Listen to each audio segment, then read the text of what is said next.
Ranger 2. Desacoplamento. O que? Non, non! Cooper! 3. Cooper, que é o que faz? A terceira lei de Newton. Hai que deixar algo atrás.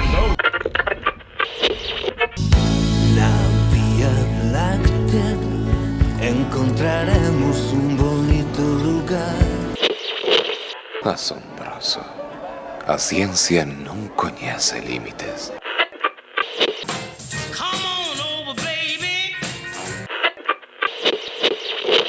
Acaba de sintonizar vostede Baleiro Perfecto.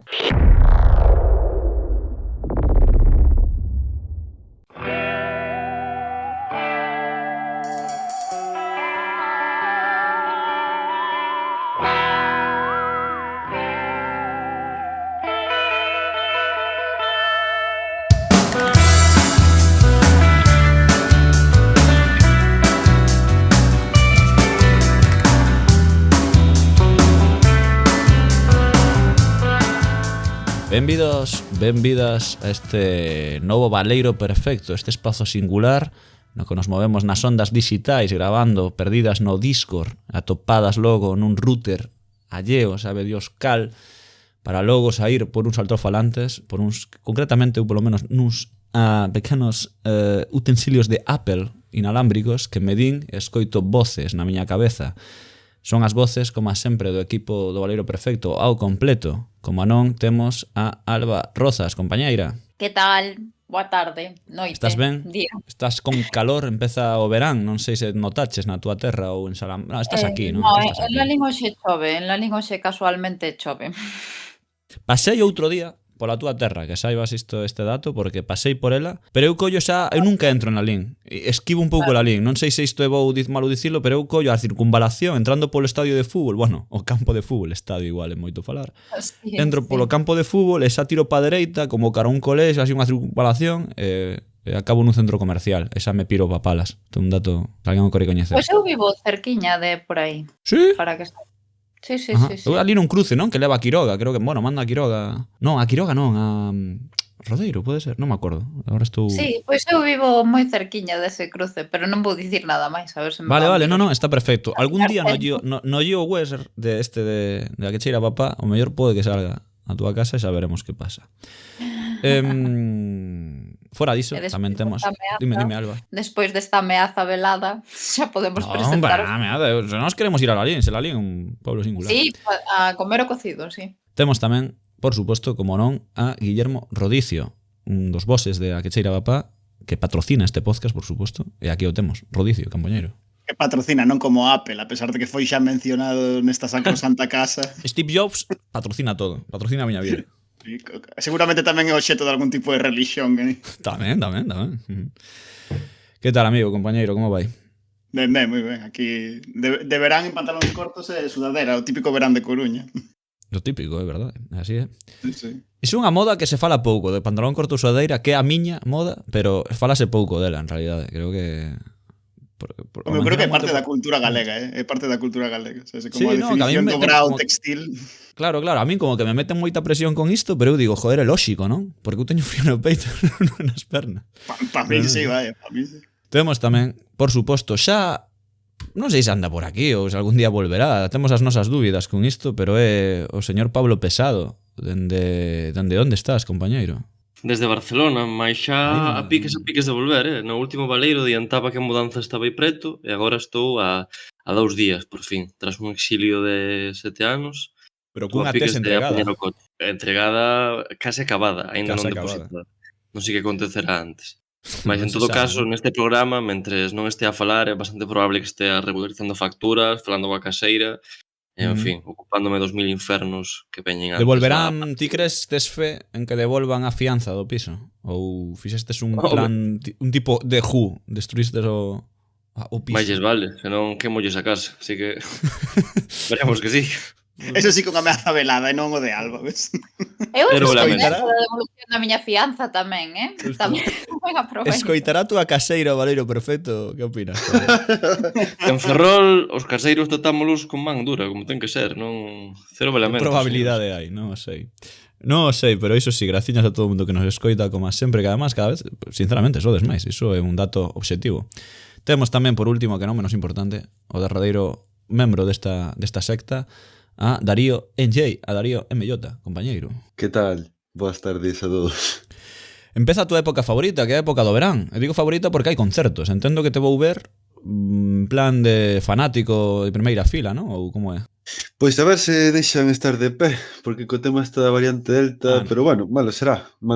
Aquí temos xa mercadas entradas para algún que outro festival, así que a ver que tal.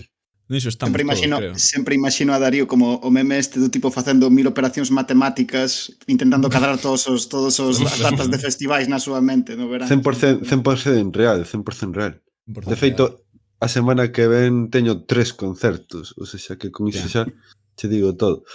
Queda dito, quedas a sabedes que esas cousas de música e tal están nos directos da que chira en Twitch, non? Que facedes aí o resumo. Non é semanal, non exactamente, é máis o... Sí, a marca é semanario, pero non a facemos cada semana. Claro, é semanario, pero non decimos de cantas semanas. Sí. Exacto, eso está bonito. Pois nada, xente, aquí estamos no Baleiro Perfecto, xa sabedes, nós estamos coa fantasía, coa ciencia ficción a voltas, e este vai ser, por se había alguna dúbida, o último programa da primeira tempada, que é unha cousa que realmente decidimos hai pouco tempo, pero que vai ser así. Este programa, en teoría, xa será xullo, cando escuitedes as nosas voces de novo. Pero vaya, que rematamos aquí tempada. Volveremos, por suposto, como volven todas as cousas boas. O colexio, a universidade, os fascículos estes por entregas, non, de pequenas figuriñas, que son en setembro. Estaremos aí para... Seguro que estaremos aí para volver a falar de cousas, pero esta primeira tempada rematará co capítulo número 9, que este, non? Que como podes ler arriba, como seguramente saliches no título, vai ir de alienígenas e de religións. Unha mestura curiosa, non? Entre estas dúas verbas, non? Entre as dúas palabras, pero de que seguro algo sacaremos en claro. Xa como for, eu comentar aquí unha historia, non? Que era, primeiro, dar as grazas por aguantarnos esta primeira tempada, que ademais foi, como digo, un crecemento continuo cara ben, non? Cara arriba, e iso sempre creo que moi positivo para todos e para todas, pero vaya que como uno cando empezan estas cousas nunca sabe como van ser, pero sempre animamos a todo o mundo a que nos comentedes o que queirades, ou se queredes botades en falta algo, se queredes máis de algo en concreto, se buscades, non sei, sempre creo que a opinión, o feedback que nos podedes dar é super positivo. Entón estamos abertos agora, non? Pensando xa na segunda tempada, en mellorar, en cambiar, en o que sexa, pois estaremos aí coas orellas abertas. Agora sí, empezamos, xa sabemos, alienígenas e aliens, perdón, alienígenas e aliens, non, alienígenas e religión.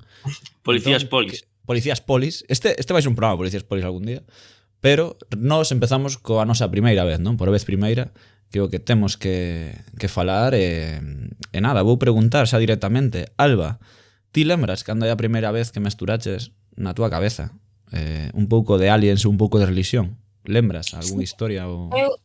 Eu lembro cando me sentín extraterrestre ante unha misa por primeira vez, porque, bueno, vos xa sabedes que eu son gaiteira e eu un dos anos que imos tocar normalmente todos os anos o Monte do Faro, a Romaría do Monte do Faro, houve un ano que, agora coa COVID non se pode, pero houve un ano que tocamos desde o altar, desde a pequena capela, pero desde o altar, do lado do cura, desde a perspectiva do cura. Entón, claro, esa sí que foi unha visión moi extraterrestre do que é o rito cristián, porque envías a toda a xente pola miña culpa, dando... É moi espectacular ver todo, digamos, o Faro é o curto dun monte, pois é moi espectacular velo todo cheo de xente, e a xente, pois, levantándose todos ao mesmo tempo, dando golpes no peito. Entón, nese momento sí que me sentín moi extraterrestre nese momento da miña vida. Esa foi a primeira vez que vinculei aliens e religión na miña cabeza. Todos erguéndose, sentándose, ese tipo de cousas. A verdade é que é difícil explicar. Eu acordo cando era neno, non? O típico de empezar a explicarche a religión é un pouco raro, non? Todo, o sea, quero decir, é algo como que asimilas, pero sigue un pouco extraterrestre todo, non? O tema dos ritos, máis que da religión en sí, que, bueno, podes máis ou menos entendelo. O que pasa é que, claro, cambiar de perspectiva, porque eu a misa pois fui moitas veces, pero cambiar a perspectiva desde quen ve e non desde quen asiste. Divinas palabras, pois, non? Exactamente. Pois divinas gaitas, no teu caso. Foi espectacular. Eso foi moi espectacular, porque además a sensación era que iso, que o cura era unha especie de director de orquesta e que os ia dirixindo a todos e que todos obedecían. Bueno, o dos ovellas e o rabaño adquiría unha dimensión visual moi efectiva, ademais. Que conste que este tipo de historia vale para todo. Imagínome a unha rapaza ese día en misa contándolle a súa mãe a primeira vez que vi unha señora tocando a gaita, que no fondo tamén unha cousa moi alienígena, se o penso. Además, se foi ali, sí, ¿no? Claro, está aí tocando no estómago dun cordero ou algo así, sabes? Unha cousa. Desde o altar. Pois si, a esa música é foi extraterrestre tamén, pero bueno. A experiencia así como máis de sentirme extraterrestre nese momento de eu non estou participando disto porque estou na outra perspectiva, na perspectiva do observador, na perspectiva do alien. Estes humanos, que fan? Que fan? Que facemos? Rodicio, ti como humano, cando foi a primeira vez que relacionaches estes conceptos? Sí, a ver, para as máis fanáticas do Baleiro Perfecto, as Baleirers ou algo así, non sei. Recordaredes que hai uns cantos programas contei a historia do meu primeiro contacto cos aliens, que foi facendo o Camiño de Santiago, ali en Porto Marín. E durante aquel primeiro día que vin os aliens, claro, pues estábamos moi ocupados intentando manter primeiro contacto con as chavalas alemanas, con as peregrinas alemanas, vaya.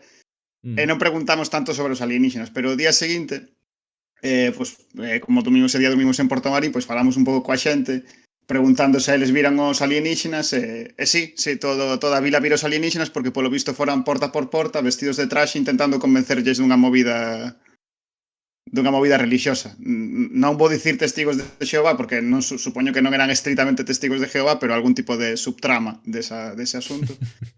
Pero nada, non triunfaron e polo visto non conseguiron a ninguén de Porto Marín para levar de volta no OVNI. Polo menos dende a nosa perspectiva todos eran alienígenas, non había ninguna persoa de galega, vaya. E ese foi o primeiro contacto con religión alienígena. Un pouco vicario, é certo que a mí non me intentaron cooptar, que foi un amago, a verdade que foi un amago. E ti, señor Pablo Pesado, como foi esa mestura de conceptos? Pois eu, a hora de pensar na miña primeira experiencia alienígena, ou sea, na miña primeira experiencia con religións alienígenas, penso sobre todo na primeira vez que me acheguei aos mitos de Lovecraft. A verdade é que non lembro moi ben que idade tiña, mas debeu ser cedo na adolescencia ou así, non? E foi unha impresión moi fonda a que me causaron, non? Os mitos, digamos, mas cunha particularidade que é que eu comecei a entrar nese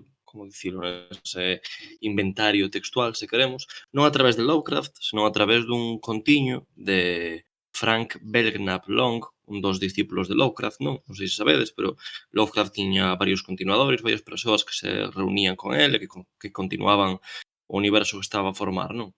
Este autor, que é un autor ultramenor da ficción así gótica, escura norteamericana, que prácticamente ninguén lembra, escribiu un conto que é moi moi bon, que se chama Os cans de Tíndalos, e que conta a historia, pois, non lembro moi ben, pero típico inicio de historia así gótica norteamericana de comezos do século XX, en que dous amigos se reúnen para convocar algunha deidade extraña, non? E invocan esta especie de cans extraterrestres que se achegan ao lugar desde que son invocados a través dos ángulos das cousas, non? Móvense a través dos ángulos. O conto moi malo, como case todo na liña de Lovecraft e dos seus discípulos, pero non sei, este polo menos ten unha idea detrás moi moi moi interesante. E penso que foi o primeiro momento en que eu tive consciencia desta idea de existe unha ficción que se centra en deidades extrañas, foráneas, alienígenas. Creo que foi aí, nos cans de Tíndalos. E ti, Darío? Darío, o mellor está muteado. Sí, perdón. Vale, non, pois, xa me dou conta eu. Pois eu a primeiro contacto que tive así co tema de religión e aliens, aparte un pouco con Star Trek, sobre todo que a serie original e a primeira película deles, que sen dúbida eu creo que a maior influencia que teño neste aspecto, pois tamén o tema do videoxogo de Dune, que é dono do 92, onde Paul Atreides pois é visto un pouco como un mesías, non? Polo tema dos Fremen, non? Entón, pois, un pouco sería esta influencia, non? O feito de que exista tanto o mesías, non? Como que ven a Terra, E logo o tema do Star Trek onde os aliens pois teñen a súa propia mitoloxía, non? Dentro do que cabe, por exemplo, o tema dos Klingon ou o tema dos vulcanianos e logo o tema dos aliens misteriosos pois que van aparecendo ao longo da serie, non? Que iso tamén é bastante interesante. Eu quedome... Bueno, se tivera que escoller algo, creo que a película da primeira que entendín o concepto religión e alienígenas, que o mellor non está tan lonxe como podría pensar ao principio ou como un pensa cos anos. Contact, do ano... Contact debe ser, vou non a buscar así, oídesme oír teclear, pero da igual. Do 97, non? Sí, con Jodie Foster. É de Carl Sagan, non? De Carl Sagan, non? No, de Robert Zemeckis, Pero o relato non é de Carl Sagan. Está basado nun relato, é certo, non? Está basado, claro. Sí, na novela de Carl Sagan, sí. Sí, certo. Estaba pensando, sí. Pois nada, a película de conta, bueno, creo que non vou explicar aquí todo o argumento e tal, pero creo que non paga pena nin liarme demasiado.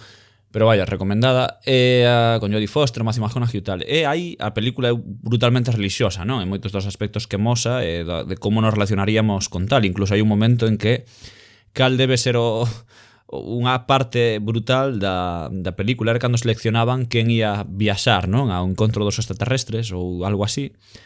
E mesmo a fe, ter fe, era algo como fundamental nesa escolla porque un porcentaxe da población da Terra cree en algo, non? E a min esa idea pareceme brutal, a verdade, non? De que hai máis xente que cree que non cree en calquera deidade, por así dicilo, pero ademais hai un momento en que xustificaban este asunto, non, como algo máis trascendental e religioso que físico, que era a idea de escoitar unha voz no ceo, non? É dicir, como unha zarza, non? Bueno, non sei se existe zarza en galego agora mesmo, pero bueno, sempre penso na Biblia de zarza ardendo, non? De Moisés e todo isto, ese encontro de escoitar unha voz, é realmente o que se pilla en conta que é unha mensaxe alienígena que ven do ceo, non? Do espacio, e nos collémola, escoitámola e interpretamos.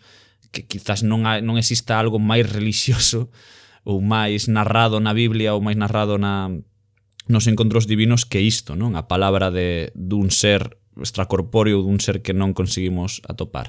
Entón iso, a verdade, marcoume moito. A idea da religión versus alienígenas ou da relación entre tal.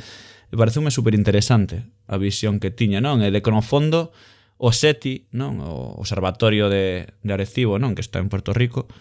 Todo isto, pois, non deixamos de escoitar voces no ceo, non? Ou intentamos atopar voces no ceo que ten un pouco de fe, máis que de, sinceramente, eu vexo máis así, a veces máis de ciencia que outra cousa, porque realmente estamos como expectantes, non? Non estamos buscando probas, estamos buscando un pouco de fe. Entón pareceme moi interesante Contact. A verdade é unha película que tal. O relato, por se alguén está preguntando, o relato a verdade que non o lin, o de Sagan, non sei se... Bueno, a novela, creo que era unha novela incluso, novela curta, creo. Non o teño pipeado. Por certo, o verbo pipear hai que retomalo e facelo grande. Mais, o tema da película, bueno, vos vistes, non? Entendo Contact, e ademais Contact, o son que escoitado ao principio do podcast, se alguén o dubidaba, é o son que les escoitan cando mandan a mensaxe, cando escoitan a mensaxe, quero dicir. Como dato curioso deste fin de tempada. Eu si que vina, e de feito creo que vina no 90 e pico, de feito, en VHS. No seu momento non molou moito, é verdade. Pero, bueno, o sea, igual a película non é tan boa como o relato non o lin. Pero que a película, eu cando a vina, igual, a ver, tamén era pequeno e tiña as expectativas moi altas que a película. Pode ser. Pero bueno, logo despois de que pasaron uns anos, pois a película a verdade é que ten o seu punto, todo hai que dicir. A min gustame, a min pareceme interesante, parece unha película paradiña e tal, pero pareceme que ten un relato curioso, sobre todo eu adoro, ademais creo que se relaciona moi ben con outros fitos da ciencia ficción moderna, como é como traduciron? A chegada de Arrival, non? Creo que traduciron. Sí. De Villeneuve, que creo que é unha película moi similar, moi semellante en moitas cousas que vin por aí, no tema de aliens pacíficos ou de nós desconfiando, bueno, moitas cousas que hai por aí. Se como for, non vos vou reventar máis a cabeza. E agora sí, vou poñer por aquí o de sempre, poñemos a melodía que inaugura a sección, por suposto, de definindo pois un pouquiño de que imos falar, definindo estes aliens, iba a dicir Aliens vs Cowboys, pero isto é outra película da que non quero falar, nin vos recomendo en exceso, pero está Harrison Ford, iso sempre un punto, pero Aliens vs Cowboys, recordade isto? Pero vaya, isto vai de outros aliens e de outro espazo.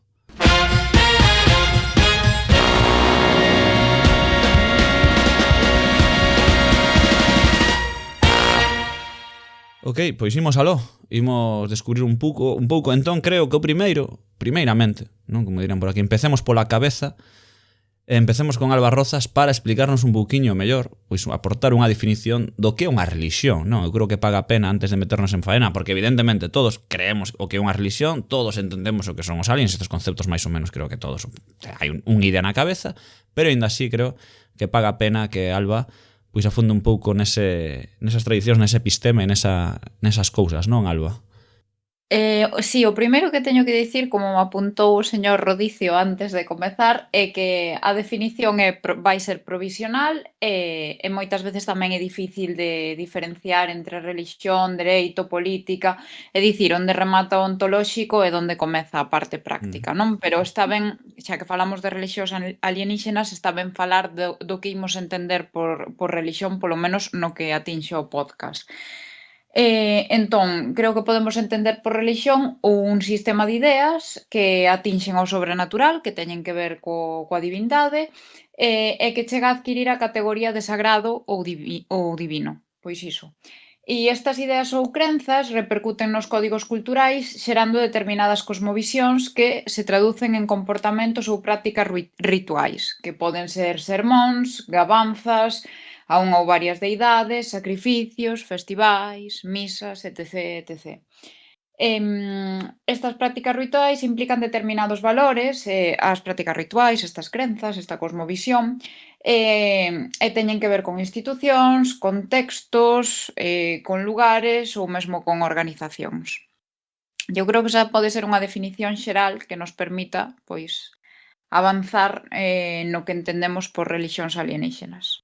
Sí, eu penso que é unha boa definición polo ampla e porque ademais, xusto como vamos a falar de religións e aliens, a definición ten que ser necesariamente ampla tamén porque a definición de alien é necesariamente ampla. Remitimos a audiencia ao programa que dedicamos aos aliens onde falamos longo e profundamente sobre o concepto de alienígena, quizáis demasiado longo e demasiado profundamente.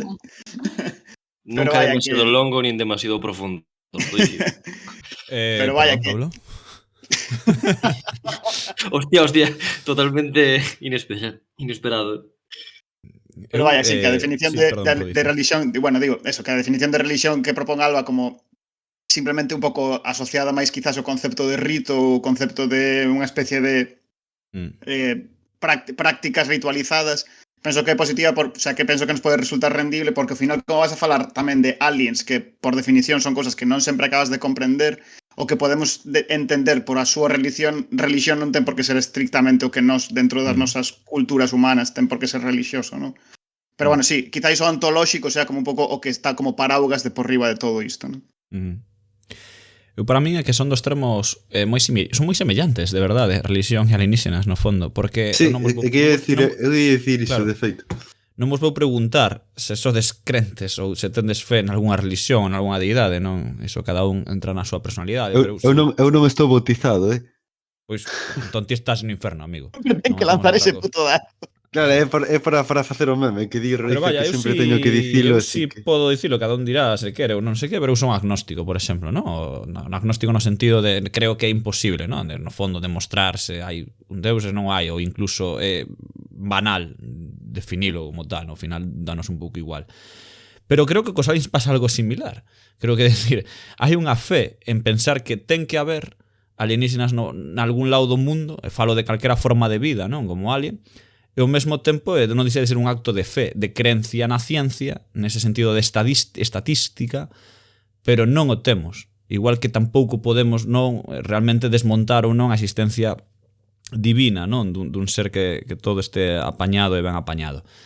Entón si ves unha relación moi directa sempre entre religión e alien, porque creo que require dunha fe moi semellante, que é fe, dunha creencia semellante que é a fe, creer cegamente que algo ten que haber, ou incluso no sentido agnóstico de que non ten que haber, non? O sea, non sei se me explico, pero ao final é unha cousa entre medias, non? De que non importa demasiado, porque o mellor nin nos pilla, nin nos vai pillar, non? No sentido estricto da religión ou dos aliens. Entón non sei como vos percibides esta dicotomía, non? Ou se vedes que como percibides vos a fe da xente, non? Ou como relacionades vos personalmente con este tema. A ver, eu no que é o tema dos aliens sí que son un pouco escéptico porque, o sea, escéptico de que algunha vez cheguemos a toparnos, non? E hai unha canle de YouTube que se chama Kurzgesagt, non? Onde falaban, o sea, dito en poucas palabras, non? Que falaban un pouco dos límites que habería, pois, entre o tema da expansión do universo, en temas de imposibilidade técnica, en temas de visións cosmolóxicas, pois como que era moi difícil pois atoparse entre son os aliens. Entendo que explicaban a Fermi, non? Entendo que iban por aí. Sí, efectivamente. Vale, de feito, ese vídeo está moi ben, eu animo a xente que o vexa. Explica un pouco pois, non? Entón, bueno, a ver, eu creo que seguramente existan, pero non sei se chegaremos a coincidir con eles no sentido do espacio, non? E no tempo. Máis no espacio que no tempo.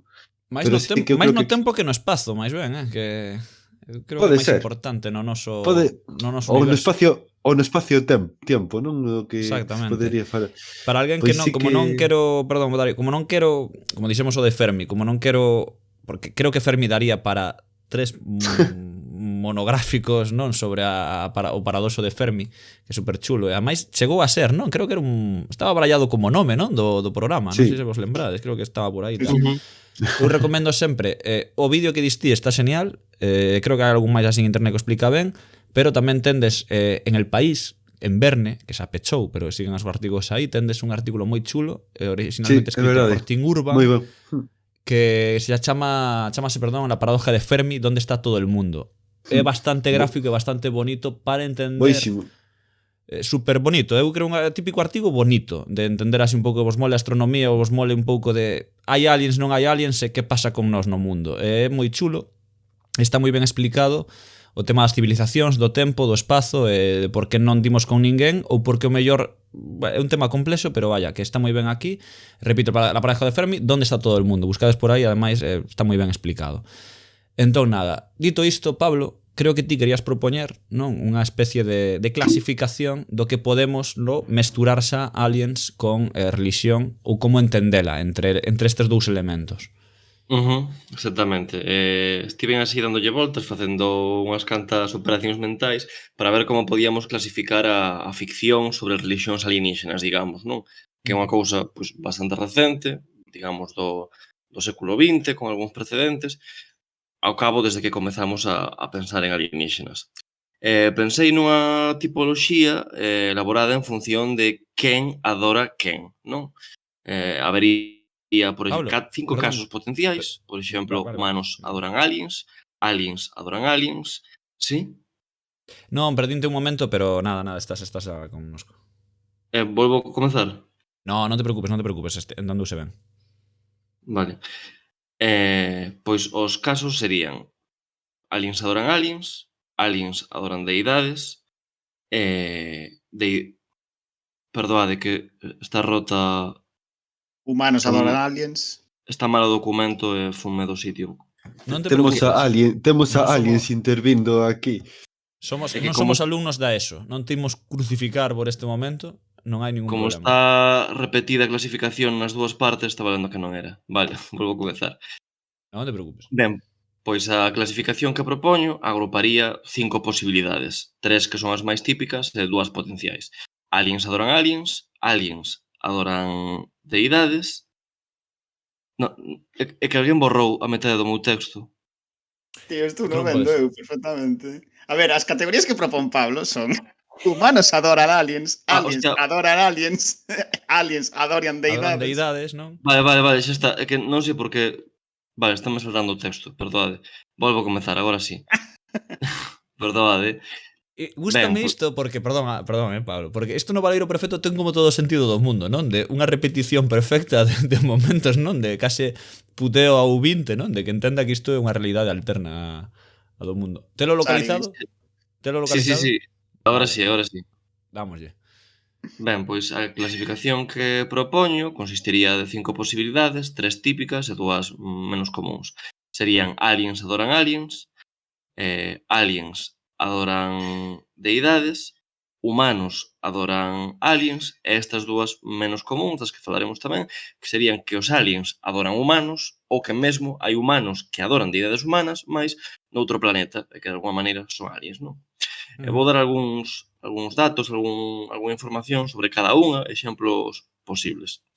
En humanos adoran aliens, atopamos sobre todo a idea típica da ibris, non? Da soberbia humana exacerbada que leva a resultados terribles. Son ficcións normalmente protagonizadas ou antagonizadas por un líder político, científico, relixioso que intenta comunicarse con algún alienígena moi poderoso, ás veces creador da Terra e da humanidade, incluso que acaba pois levando a consecuencias terribles, non?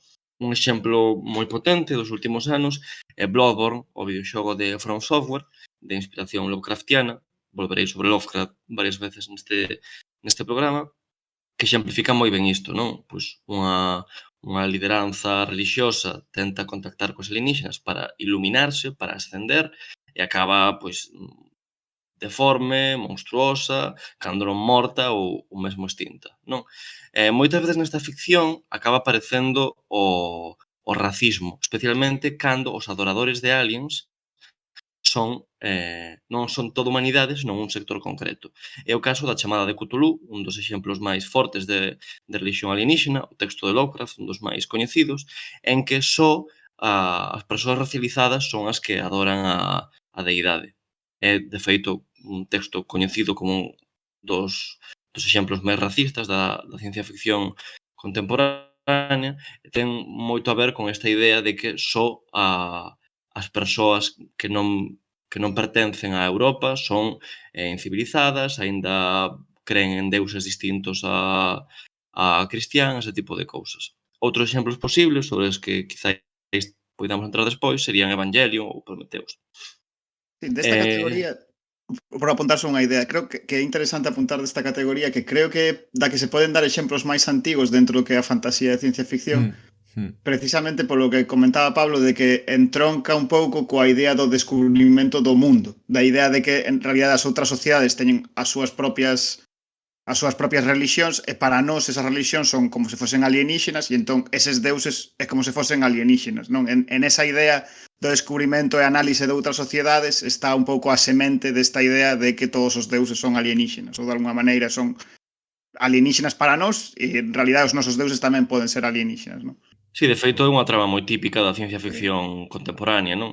Que Deus resulta ser un alienígena, non? Exacto. Todo...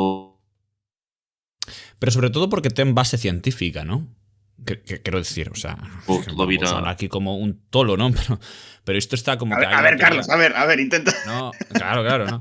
No, pero bueno, hai unha base científica evidente de que din que probablemente o tema dos aminoácidos e tal chegaran, non estiveran na Terra, senón que chegaran en meteoritos ou chegaran por cometas ou todo isto, non? En plan, creo que isto, polo menos os últimos artículos así que lindo tema era como bastante aceptable o tema, non? Que non exactamente alienígena, evidentemente, pero sí diría que a vida realmente na Terra foi realmente chegou a ela, non é que fose propia dela, non sei se me explico ou se tento aquí, pero vaya, que ese produto ese produto da vida foi unha cousa que chegou do espazo, no sentido estricto. Pero vaya, isto son teorías, evidentemente nunca o saberemos ou nunca poderemos chegar a entender, non? Se como se di, se os elementos para a vida estaban xa na Terra ou se dependeron de diferentes choques astronómicos, non? Entre diferentes posibilidades para que así se dese. Pero creo que é algo natural pensar, mirar o ceo, mirar o espazo e pensar que de ali chegou a nosa propia existencia, non sei. A mí parece como que das clasificacións estas, parece bastante natural o tema do humano alien, non? No sentido estricto, e máis nas varias películas, en Contact, non? Ou Independence Day, en todas elas, cando hai unha invasión alienígena, soe haber como se di, unha parte da humanidade que os trata como deuses automáticamente, non? Que crea sectas, crea religións, crea novas formas, non? Que logo creo que afondamos nisto, pero que os ve como tal e que hai que adoralos, non? E iso pareceme incluso natural, quero dicir, o que é a palabra, pareceme natural mesmo de así dicilo, vaya. Non sei. Ese tamén é un tema moi típico das películas ou das ficcións sobre aliens, focar esta parte da poboación que se pasa ao bando alien ao final como o colaboracionismo na Segunda Guerra Mundial, non? O sea, como esa parte da humanidade que non está á altura e que decide pasarse ao bando dos fortes. De feito, isto vese moi ben na novela del O problema dos tres corpos. Sí, das que falaremos. O que no futuro un ultranacionalismo de nos estábamos aquí antes de que chegaran os aminoácidos no cometa. Claro, exactamente. Pregunto eu, eu vou cos aliens, Eu sinto moito. Eu vou con eles, a mí que non me jodades. Eu sinto moito, vou traicionar a miña raza, pero que eu vou cos aliens, O sea, non teño ninguna dúbida. Charlie en todas as listas de colaboracionistas. Sí, Mars Attacks, non, sen dúbida. Eu vou cos de Tim Burton. Hai un vínculo entón entre os aliens e a outridade, non? Tamén como pasaba co home lobo. Sí. Ostras. Sí, que os aliens, a ver, os aliens sí que xeralmente están, a ver, moitas veces pois sempre son representados no que son a ciencia ficción con comportamentos, obviamente, porque é moi difícil imaginarse un alien que non sexa ou que non comparta características humanas de cara a crear unha ficción. Pero sí que é curioso que todos os aliens comparten características co ser humano. Poden ser ou expansionistas, ou racistas, ou todo o contrario, ou mesmamente refugiados, ou seres vulnerables, non? Pero sí que é curioso iso, que imagínase... De feito, isto que apuntas, Darío, entra con... Pablo, perdón, entra con... Dicía que isto que comentaba Darío entra con outra das categorías que propoñía, que é a de aliens adoran deidades, non? Exacto.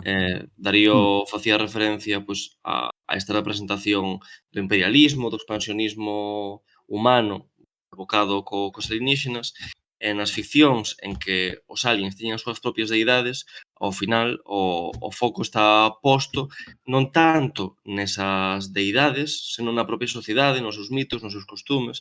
Son ficcións moitas veces que teñen un punto de vista máis antropolóxico, se queredes, ou mesmo etnográfico. Non é tan interesante que cousa tola e monstruosa adora esa civilización, senón máis mesmo as relacións cotiás a que leva os conflitos internacionais.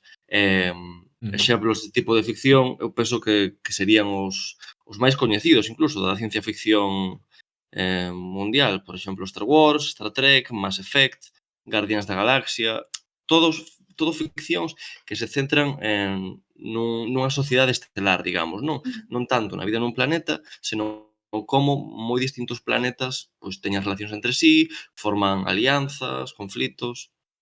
Sí, neste sentido penso, por exemplo, que a pesar de que igual o reservamos para outro baleiro, moitas veces o análise do que pode ser a religión dos aliens adorando deidades e un estudo un pouco máis pormenorizado do que poden ser as súas teogonías é máis habitual nas obras de fantasía. Penso, por exemplo, en moitas obras de fantasía épica onde se nos presentan sociedades máis ou menos medievais, onde sí que aparecen como religións distintas das nosas, pero nas que se afonda un pouco máis en por que creen nestes deuses, cales son as categorías de cada un destes deuses. E claro, no fondo esas sociedades medievais que aparecen en mundos de fantasía tamén son alienígenas para nós, podrían ser simplemente viven noutro planeta, pero teñen este tipo de sociedade máis medieval e a categorizamos como fantasía, non? Pero tamén serían aliens adorando deidades, e si, normalmente adoitamos saber máis das súas religións, en realidade. Aí creo que mencionaches a das Arquasovsky, non? Non sei se chegaches a mencionalo. Non, si serían aliens adorando aliens, en realidade. É verdade, perdón, é verdade, que falta, non? Así destas tres grandes, así potentes. Sí. Pablo, di as de aliens adoran aliens, porque acordome de antes o de Wachowski, é un fil que detesto con toda a miña alma, pero di, por favor. Sí, efectivamente, a terceira dentro das principais sería aliens adoran aliens, non?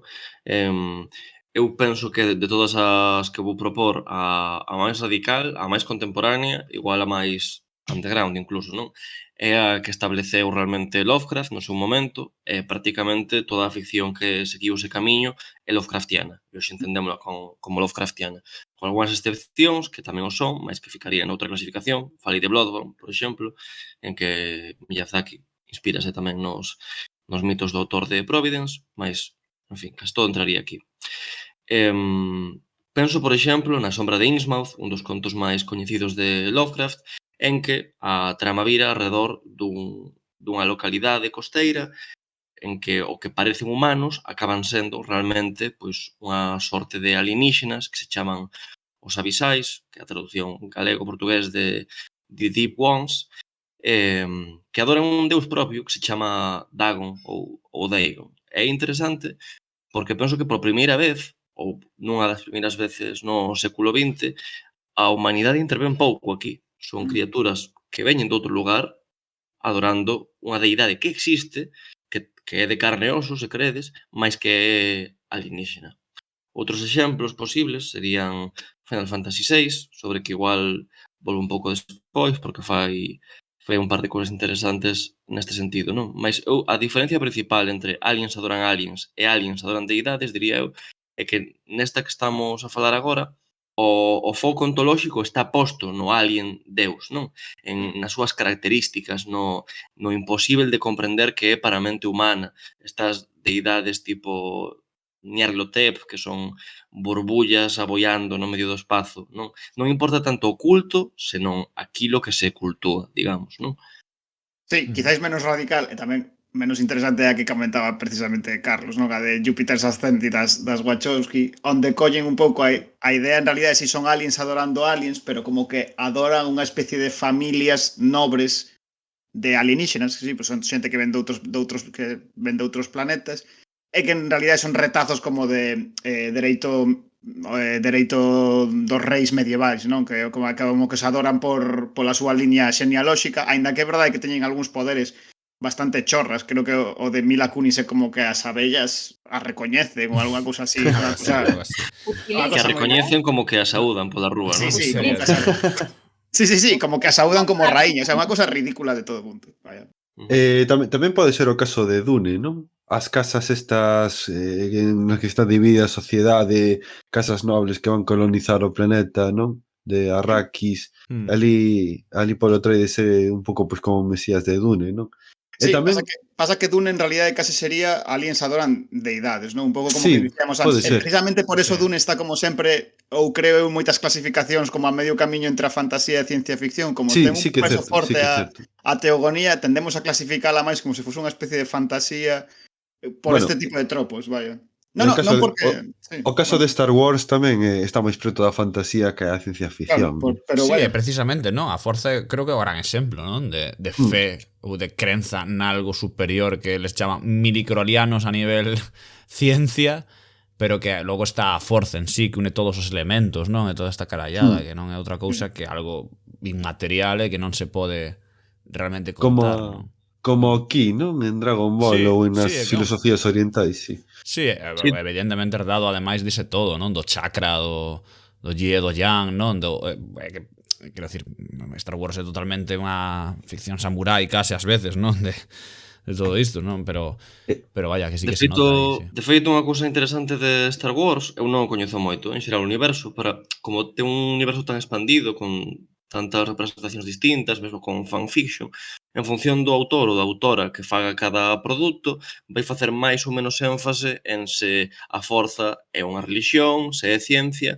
ou mesmo se non é ninguna das dúas cousas, se é unha superstición, non? Penso, por exemplo, na segunda da triloxía esta última, dos remakes, en que a forza queda moi mal parada, como, mira, isto é un engano que nos montamos, o que importa prácticamente é ter valor, non? Ou ter fe en ti mesmo, os tipo de cousas. Sí.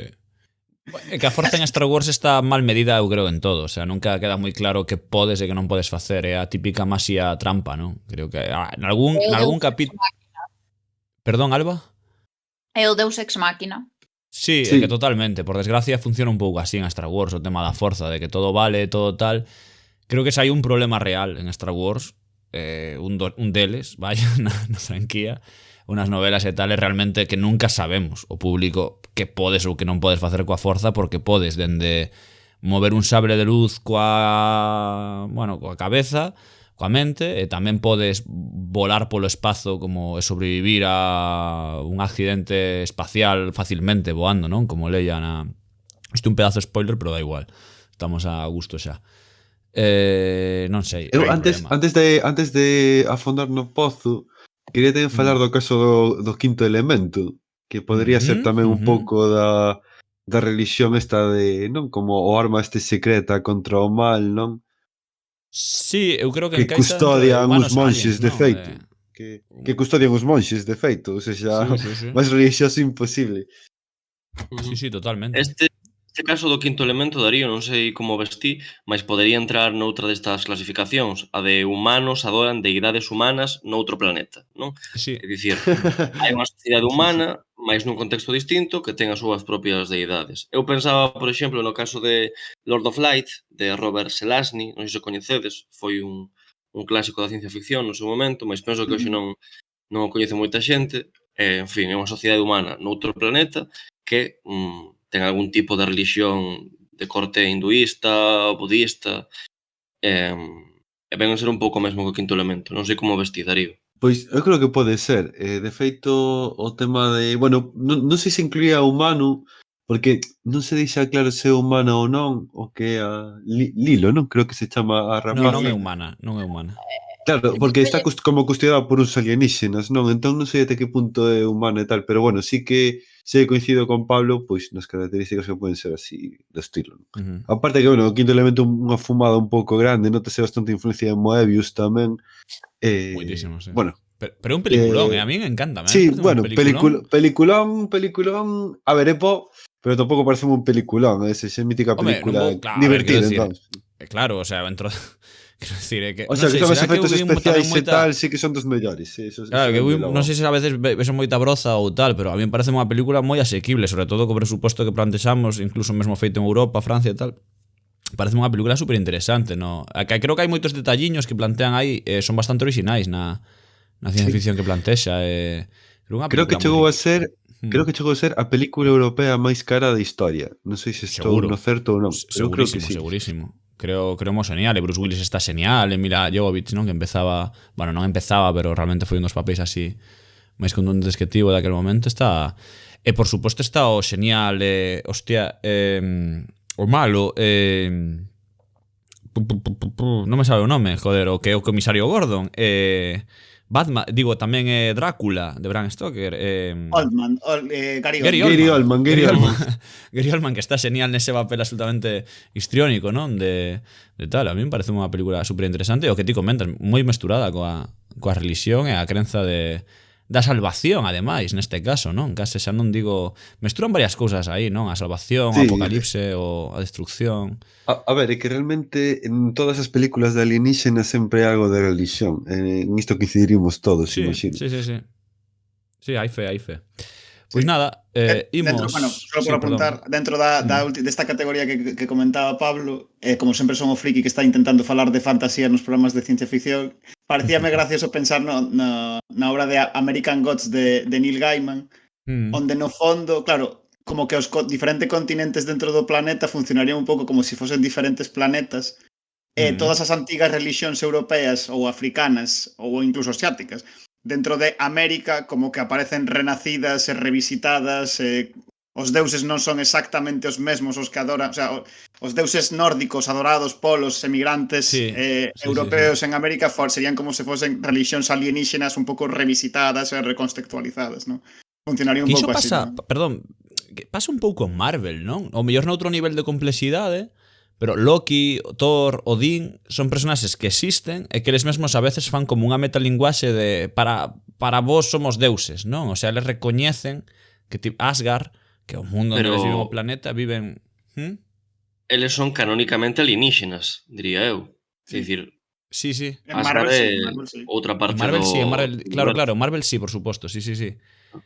Pero dicía esa idea, non? De que a veces as propias deidades que nos montamos na Terra logo son utilizadas por ficcións para establecer temas alienígenas neste sentido. Quería decir, por certo, que quedou unha categoría por debullar, mas eu a verdade é que non teño ningún exemplo. Igual despois podemos tirar un pouco do fío, que é a de aliens que adoran humanos. Eu a verdade é que non se me ocorre ningún caso dunha ficción en que haxe unha sociedade alienígena que pensa nos humanos como os deuses. Porque os aliens nunca viron xogar a Maradona. Se non A ver, a mí sí que se me ocorre un exemplo, pero é un pouco controvertido, non? Porque, bueno, pode dar para debate, pero realmente eu estive pensando en Sailor Moon. E non sei se encaixaría, aínda que fose con pinzas, eu non sei se encaixaría nesa proposta, porque realmente en Sailor Moon o que vemos é unha civilización que son os habitantes da Lúa que logo se reencarnan en humanos. A partir da historia de amor que teñen a princesa da Lúa e Endymion, o príncipe da Terra. Entón, Eu diría... quedei aí como, non sei se podería ser, non sei que pensades, igual é unha ida de olla moi grande. Eu compro, Non sei. Pero compro, eu non vi Sailor Moon, así que... A diferencia de Alba, os demais estamos dispostos a asumir as teorías máis locas de Alba. Sailor Moon como alienígena, perfecto. Eu Rodicio, aquí tamén dá para debate, tiño un exemplo, Pablo, non sei se estará de acordo, ou Charlie, que sería a Battlestar Galáctica, porque os humanos son como unha especie de mitoloxía, non? E a Terra. Entón, non sei se aí sería... Pero son outros humanos os que adoran. O sea, son humanos adorando a outros humanos, non? Bueno, pero xa Sí, interesante. bueno, pero podería valer, non? Sí.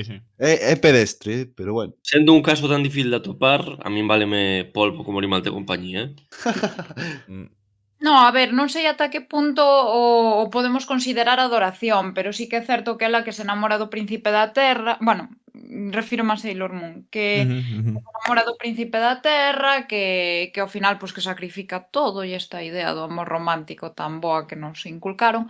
Entón, iso que realmente reencarnase en humana despois cunha nova vida para un posible reencontro, que aí é cando empeza a serie. Realmente despois os recordos de extraterrestres son recordos do pasado. Entón, pois non sei ata que punto iso se pode traducir por adoración. Eu creo que un pouco sí, non? Porque ela viaxaba a Terra, que foi onde se enamorou, porque lle gustaba a Terra e toda a historia, entón non sei ata que punto. De feito, nunca o pensara, mas entendo que o que está por trás de Sailor Moon é o mito da princesa Kaguya, non? Esta civilización que vive na Lúa é unha das princesas, decide que quere encarnarse na Terra.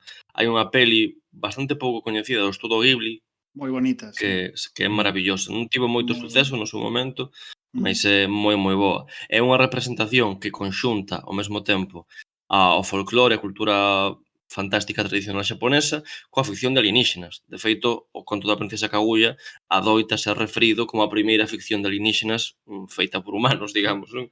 Porque é moi antiga, os primeiros registros son moi antigos. A idea, es que me acordeime agora que non ten moito que ver, pero acordeime da utilidade humana frente ao universo, frente a outras civilizacións, de que Men in Black comentaban que a nosa linguaxe era tan primitiva que era como moi útil para comunicarse entre elas, non? Como que estaba sendo aceptada por todas as comunidades alienígenas para comunicarse entre elas, non? En plan, entón como que éramos unha especie bastante útil no universo, non de idades, pero saben como vendernos o inglés. Exactamente, en plan, Pero que estaba pensando, pero dixo Guillermo antes que a min, que como claro, porque era o inglés, non? Pero cando estaba antes falando da vez primeira esta, pensei moito en Men in Black, porque é certo que nunca se establece un tema filosófico religioso, pero sí que hai esa idea de que os aliens están entre nós, non? E a idea de que a tua profesora de secundaria que te ensinaba que ensinaba os quebrados e tal, era alienígena, non? Entón, por que se a miña profesora é alienígena, por que non o pode ser Deus, non? Diantres. Así que nada, imos a fondar un poquinho no pozo que é hora.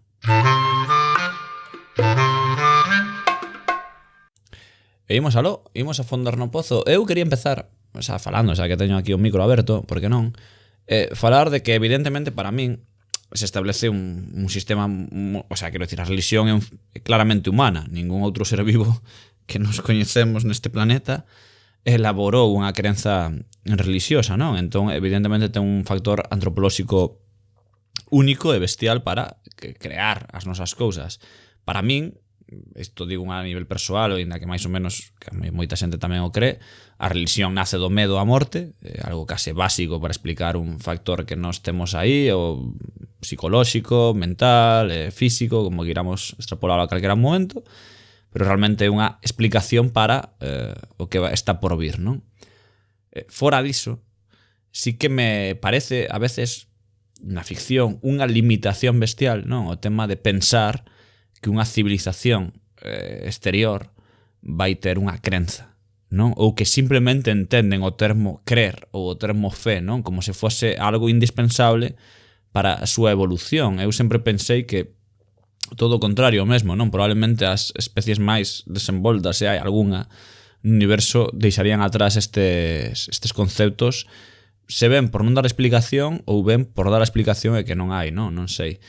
Pero non vedes vos, quero dicir, unha limitación ás veces, non? Isto pasa, por suposto, en todas as ficcións, sabémolo, seino, non? Cando imaginamos alienígenas tendemos a darlles problemas humanos, problemáticas, porque son as nosas, non? Pero ainda así hai cousas como Solaris, que creo que trascenden un pouco isto, a idea de originalidade. E non sei se credes que abusamos moito do tema religión cando pensamos en alienígenas. Non sei se vos credes realmente que un alienígena vai ter as nosas propias dúbidas coa existencia, ou simplemente terá outras. Non sei se É que eu penso que ao final os alienígenas non deixan de ser unha excusa para falar de outros temas, non? Non necesariamente para focar temas humanos, pois, por exemplo, para facer unha alegoría pois, de determinada guerra, de determinado conflicto político, mas sí para explorar cousas que naceron no humano, máis que nunha sociedade distinta, ou mesmo protagonizadas por un ser absolutamente outro con respecto á bioloxía humana, pois poden dar lugar a ficcións moi distintas. É o caso, de novo, de Lovecraft, non?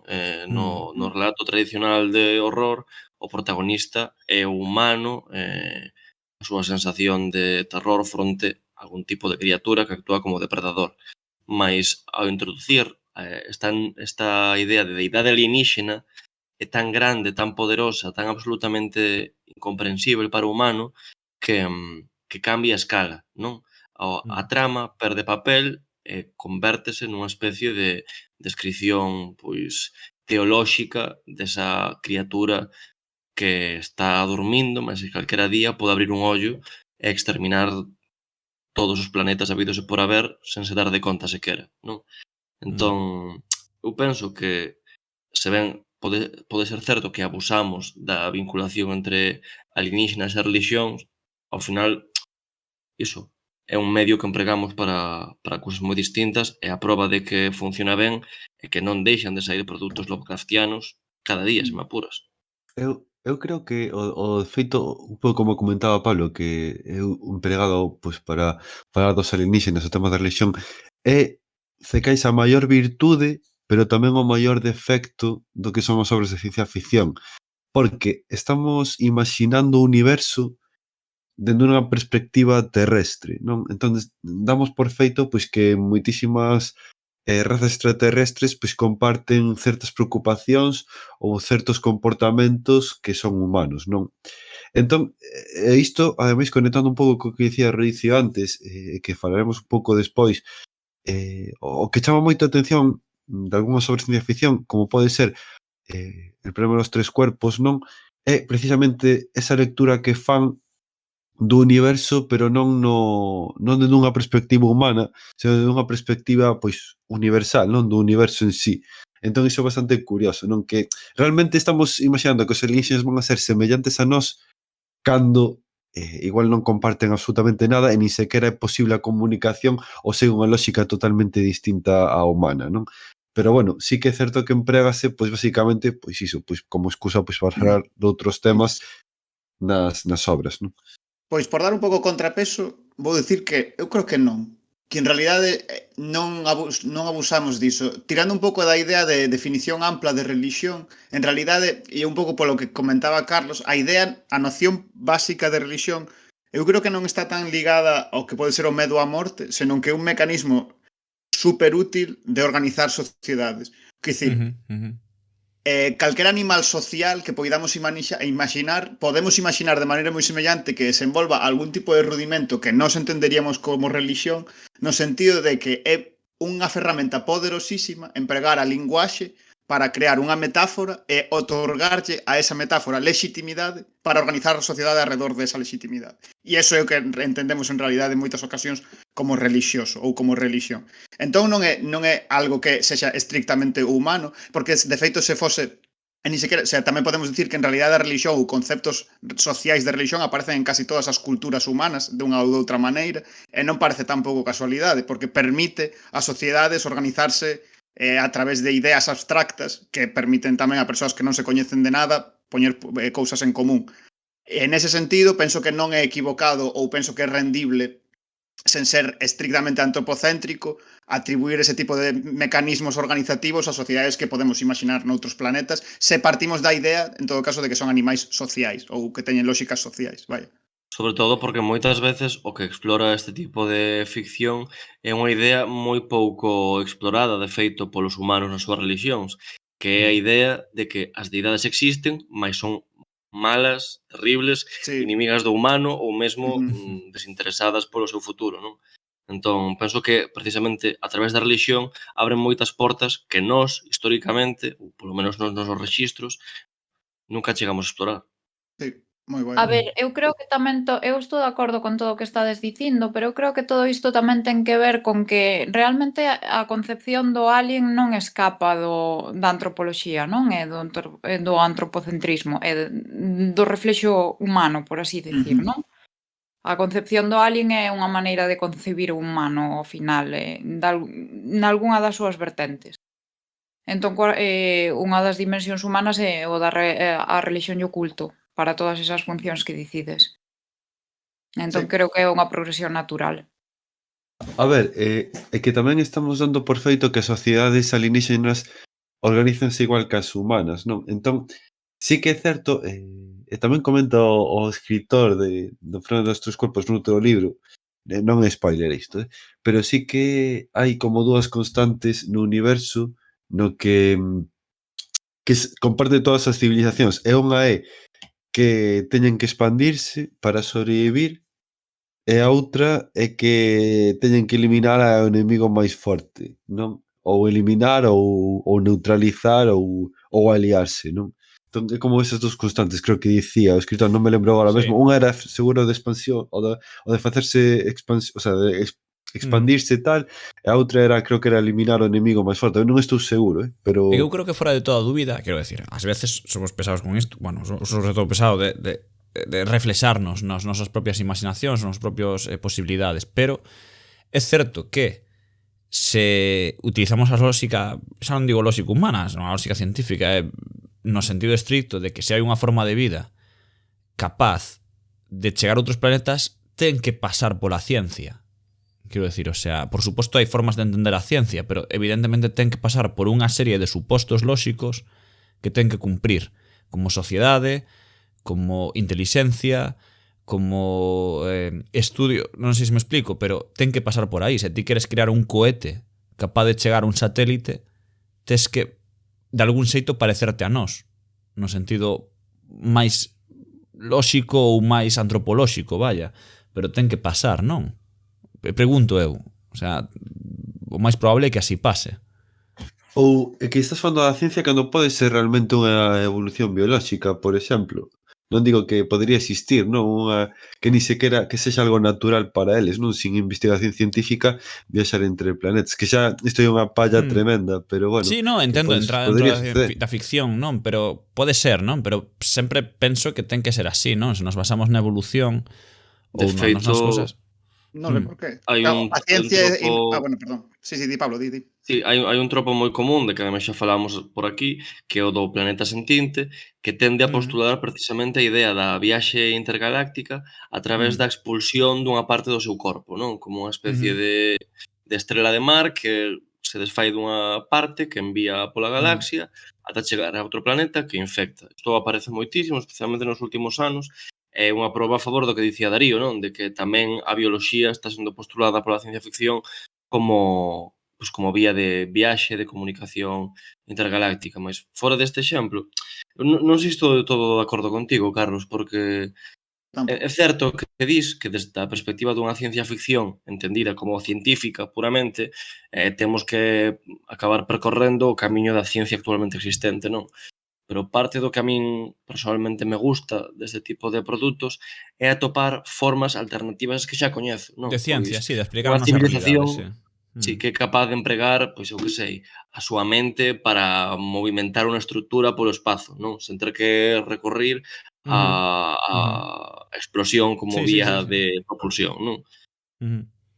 Que non sei por que nos parece que aplicarlles religión é antropocéntrico e aplicarlles a ciencia non o é, porque é verdade que as reglas científicas, o sea, a expresión matemática, as reglas científicas ou as forzas actuantes no universo son universais, pero o método científico é unha invención humana que parte de que temos unha sociedade organizada de certa maneira, vivimos durante certo tempo, herdamos determinadas cousas, o sea, transmitimos culturalmente as matemáticas dunha maneira moi determinada, todo eso é cultural, e non ten por que ser así. Sí, completamente, igual que a religión, non, o sea, a ciencia versus religión é un debate filosófico non tan lonxano de pares que se están explicando uns a outros, quero dicir, o sea, ti tes fes nos números moitas veces porque funcionan, porque explican cousas, ou porque, como digo, é funcional. Non significa que non haxa un día que alguén chegue cunha constante e non, isto todo está mal, esta é a verdadeira cousa, ou polo menos a que nos funciona, non? Creo que todos estamos nesa liña. E iso, dende logo, é interesante. O sea, a nosa ciencia é ciencia porque nos permitiu explicar certos elementos ou certos problemas, solucionar, bla, bla, bla, que nos permiten, evidentemente. Mas podría estar totalmente equivocada. Claro, o que quero dicir non é que este equivocado ou non, senón a maneira en que a facemos está ligada ás nosas reglas biolóxicas. Por exemplo, estamos moi apegados, por exemplo, ao sistema de proba e erro, porque somos seres que temos unha vida limitada, pero claro, imagínate que puidésemos vivir durante eones enteiros, pois igual estarías pensando durante moitísimo tempo para facer só un experimento e non facer un montón de experimentos para ver cal funciona. E sería exactamente igual de científico, sabes? Quer dicir, que a mecanismo filosófico da ciencia é estrictamente humano, non ten por que ser así noutra sociedade. Isto ten moito que ver con, non sei se coñecedes, un dos principais filósofos da vida, digamos, da primeira metade do século pasado, que é Bergson, e que dicía precisamente que a vida que representamos nós, os humanos, que é a vida focada cara a inteligencia, é limitada porque só se lle dá ben traballar con momento, con instantáneas pausadas da realidade e coa materia inorgánica. Non somos capaces de pensar o procesual, o continuo, o que se transforma incesantemente, non? Entón, a parte do interese da ciencia ficción, en concreto a que fala sobre alienígenas, é pensar este tipo de formas de pensamento, de existencia, alternativas que nos axuden a ampliar as nosas posibilidades de pensamento, non? Vaya, é o que eu busco. Por iso, Lovecraft penso que potente nese sentido, porque como escritor é malísimo, mas fai moi ben iso de ampliar as posibilidades de pensamento dunha época. Estou de acordo, sí. Bueno, algo máis por aí, refírome, vide sacando melón, se queremos, ou se queremos imos polas clasificacións aí directamente, poñemos exemplos de cada unha e aquí cada quen pois está a súa ou tal. Humanos adoran aliens. Pablo, si que estabas por aí, queres comentar algo aquí concreto? Eu estaba pensando en traer un exemplo, que aparte eu penso que é ultra coñecido, que complica un pouco a categorización que fixen ou que lle dá un punto máis interesante, non? É o caso de Final Fantasy VII. Non sei ata que punto paga a pena contar de que vai, porque é ultra coñecida, pero basicamente o antagonista, Sephiroth, un dos viláns máis coñecidos do videoxogo, é unha personaxe que é presentada perante o público como unha especie de deidade cun poder incrible superior a todo o resto de humanos, precisamente porque descende dunha sorte de deidades alienígenas tamén, non? Que son os Cetra, unha raza antiga precursora dos humanos, con grandes poderes máxicos e espirituais, que ademais pode comunicarse e mesmo modelar os planetas. E a reviravolta interesante de Final Fantasy VII é que ao final resulta que Sephiroth non é máis que un enxendro feito científicamente, mesturando a un humano con un alienígena, mas non con esta especie de deidade, senón case cun planeta sentinte, de feito, cunha sorte de parasito alienígena que se vai movendo polo mundo, introducíndose noutros ecosistemas e devorando a vida interior dos planetas. E pareceu moi interesante traer isto, porque o que fai ao final é xogar coa categorización que eu propoñía, non? Facer que pareza que estás nunha ficción tipo aliens adoran aliens, mas que en realidade acaba sendo outra cousa. Non sei, é un exemplo que moitas veces non se pensa como ficción de alienígenas, mesmo como religión de alienígenas, porque ao final trata moito de outros temas, sobre todo o ecoloxismo, non? Tal vez o videoxogo máis coñecido que foca esa cuestión, mas non deixa de ser iso, religión alienígena. Pareceme divertidísimo. O sea, aparte de que toda a trama Final Fantasy, en xeral dos Final Fantasy este en concreto sempre son como a cousa máis específica, pero faime moita graza a idea de montar toda unha trama nas que os plot twists sexa como descubrir novas reglas da súa teoloxía, sabes? Convertir o catecismo nun thriller, unha cousa así, sabes? Pero isto a mí me parece unha puta hostia, quero dicir que como idea. antes de Final Fantasy aquí non se facía iso, ata que entrou a cultura xaponesa popular tiñamos ficcións moito máis sota cabalo rei, digamos, non? Sí, pero... porque entendíanse as tramas como unha cousa moito menos imaginativa do que poden ser os xiros, sabes? Sí. Pasa tamén en Final Fantasy IX, que o protagonista ao final é un alienígena que ven de outro planeta, que quere devorar o noso, mas acaba sendo abandonado polos seus creadores e volvese bon. Sempre hai como Superman, un montón de... Estás falando de Superman, perdón. Sí, podería ser. Pero é o que di Rodicio, que hai como un montón de reviravoltas teolóxicas que non nos deberían de importar nada, como que me estás contando, mas acabas dentro de tramas moi raras.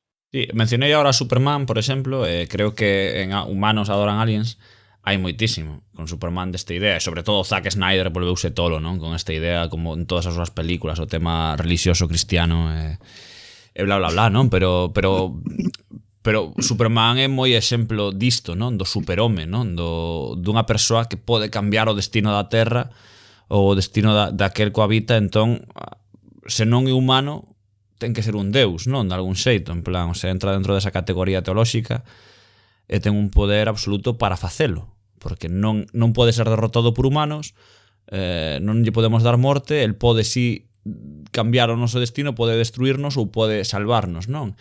Entón toda esta historia de Superman é super tal. En Zack Snyder, por exemplo, que sí que hai 1000 imaxes, non? Onde, digo fotográficamente falando, non? Estéticamente, onde Superman é Deus, claramente. Lo pillas, es una cruz. Lo ves? Es una cruz. A ver, eu creo que tamén Superman tamén pode ser un exemplo, se cadra un pouco forzado, non o sei, pero de aliens que adoran aliens, porque, a ver, no fondo Superman é un metahumano, pero sí, que aterra no noso planeta, que procede de outro, que posúe habilidades sobrehumanas, que se convirte no protector da Terra, pero ao mesmo tempo tamén inspira a outros metahumanos a empregar os seus poderes do mesmo xeito, non? Entón eu creo que aí tamén pode haber unha parte de aliens que adoran aliens. Que guai. Se cadra un pouco collido polos pelos, pero eu creo que pode ser. Mola. Podría ser. Como se fose un pouco dentro da mitoloxía, como que os outros deuses adoraban a Zeus, sabes? Un pouco ese estilo de... Unha cousa así, sí, podría ser. Tamén, se estamos falando de aliens que adoran aliens, tamén está en Star Trek o caso do Dominio, que é unha dos países, os países das potencias da galaxia, onde hai unha raza, o sea, como está dividido como en varias razas, como que son os fundadores, se chama a raza, que son como uns seres que poden cambiar de forma a vontade, non? De feito, emulan pois humanos, non? Para infiltrarse dentro do que é a Federación. Hai como varias razas, unha que son os Porta, que son unha raza que adícanse a que a diplomacia, non? Son como un pouco a cara do dominio, a cara amable, e logo os Jem'Hadar, que son como os soldados, non? Entón, para os Vortas Jem'Hadar, os fundadores son como os deuses, que realmente son unha raza alienígena normal, non? Pero son considerados deuses para eles, non? Entón é bastante interesante o feito que fan, que, bueno, ao fin e ao cabo é un pouco como as clases sociais, non? Un pouco unha alegoría, pero sí que é bastante interesante como eles son considerados deuses, non? Polas outras razas, nas que están modificadas xenéticamente tamén, non? Máis cousiñas por aí, Rodicio, queres comentar algo máis desta...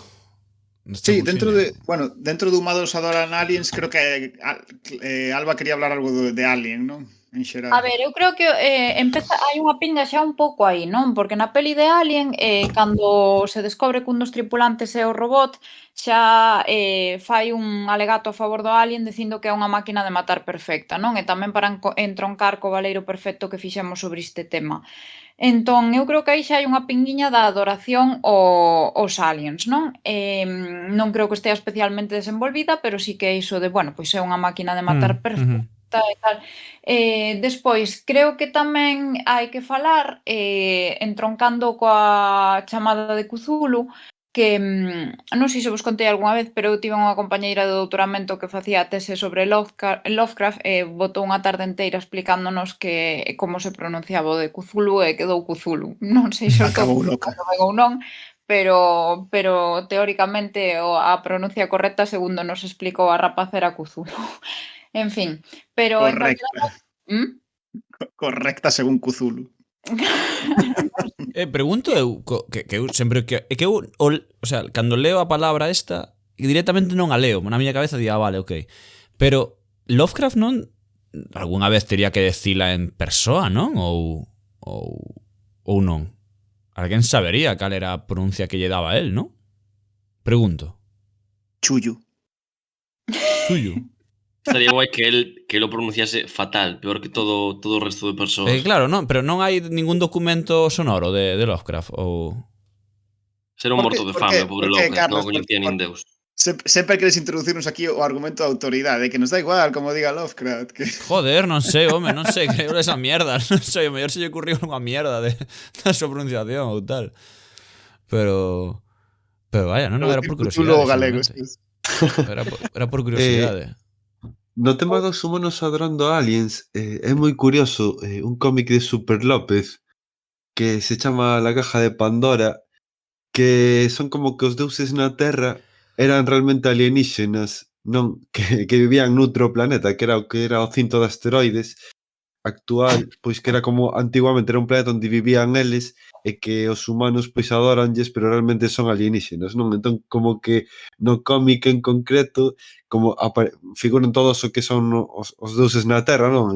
Tanto para todas as religións como Buda, Ra, etc., pero que realmente no son como alienígenas e bastante sanguinolentos, non no que no cómic. A ver, o que se entroncando un pouco con todo iso, tamén con Alien e todo, o que hai unha perspectiva subxacente, que eu creo que tamén de algunha maneira está en Alien, retorcendo un pouco o asunto, que que se pode falar da hipótese do que se chama paleocontacto, que non ten base científica, pero consiste en que seres extraterrestres, consiste en creer que seres extraterrestres visitaron o planeta Terra e que foron os responsables en diferente grau da orixe do desenvolvemento das culturas humanas. Un momentiño, Alba. Empezamos, voulle por aquí a mosca do canal Historia, podemos empezar a falar disto neste podcast. Quen fixo as pirámides? Aí estamos. Sigue. Bueno, isto chamase tamén creacionismo alienígena, non? É o que está subxacente nos mitos de Cthulhu, que non deixan de ser relatos baseados na idea de que certas criaturas de outros mundos que viviron xa no noso, que queren reconquistar a Terra, porque no fin de contas na chamada de Cthulhu entra en xogo unha secta que venera a esta criatura, que supostamente chegou cos seus seguidores extraterrestres das estrelas millóns de anos antes da aparición do home e que fica adormecido nunha cidade somerxida que despois reaparece no Océano Pacífico no momento axeitado para o despertar del máis da súa tropa.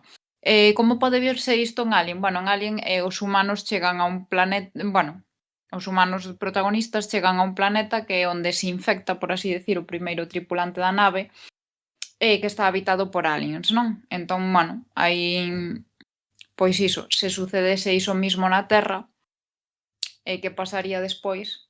Aí é un pouco onde vexo a conexión entre a chamada de Cthulhu e a película. De feito é máis literal, porque en Prometheus ves como a raza da xente que creou Alien, que son como, non sei como les chaman, os arquitectos ou algo así, non? Chamabanlles. Ves como que soltan unha especie de polvo nunha fervenza, un deles tírase e como que se dá a entender... Bueno, toma é un mito de... Sí. Como mítico de panspermia aí, non? Sí, como que se desfaise na auga e do seu material xenético aparecería a primeira vida no planeta Terra, non?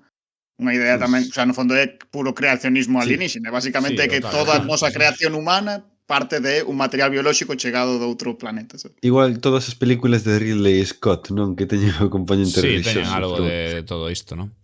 De Ridley quería falar eu un pouquiño, non? Sobre todo de Prometheus, xa que estamos. Que me parece... O que problema, eu non quero ser moi crítico con estas cousas, non? Pero a verdade é que está un pouco mal levado todo este tema É que hai moita laguna por aí, hai moita lagoa que non procede, pero vaya, porque si, desfaise, iso dá a vida na Terra, pero claro, como non hai millóns de anos de evolución, logo, cando volvemos coller o ADN dos alienígenas, comparámoslo con oso, di, es exactamente el mismo. Que mierda dis, joder, que estás falando? Bueno, o tema de Prometheus, que evidentemente onde somos creados por alienígenas, non? Claramente, pasan miles de anos, e logo nos andamos na procura de Deus, basan eso, o que decía aquí, de que diferentes civilizacións falan dun mapa galáctico e dun xente que nos visitou. Cousa que na película nunca se ve, porque significaría que eses arquitectos volveron á Terra e tiveron contacto directo con nosco. Cousa que nunca se dá, que nunca se ve na película, pero que temos que entender que así era, pero tampouco entendemos por que iban volver, non? No sentido estricto. En moito menos entenderíamos por que logo nos queren destruir, que é do que vai a película, non? De que crean unha arma biolóxica e parece que o seu destino é a Terra, polas interpretacións que eles interpretan de que nos iban a acabar con nosco, non?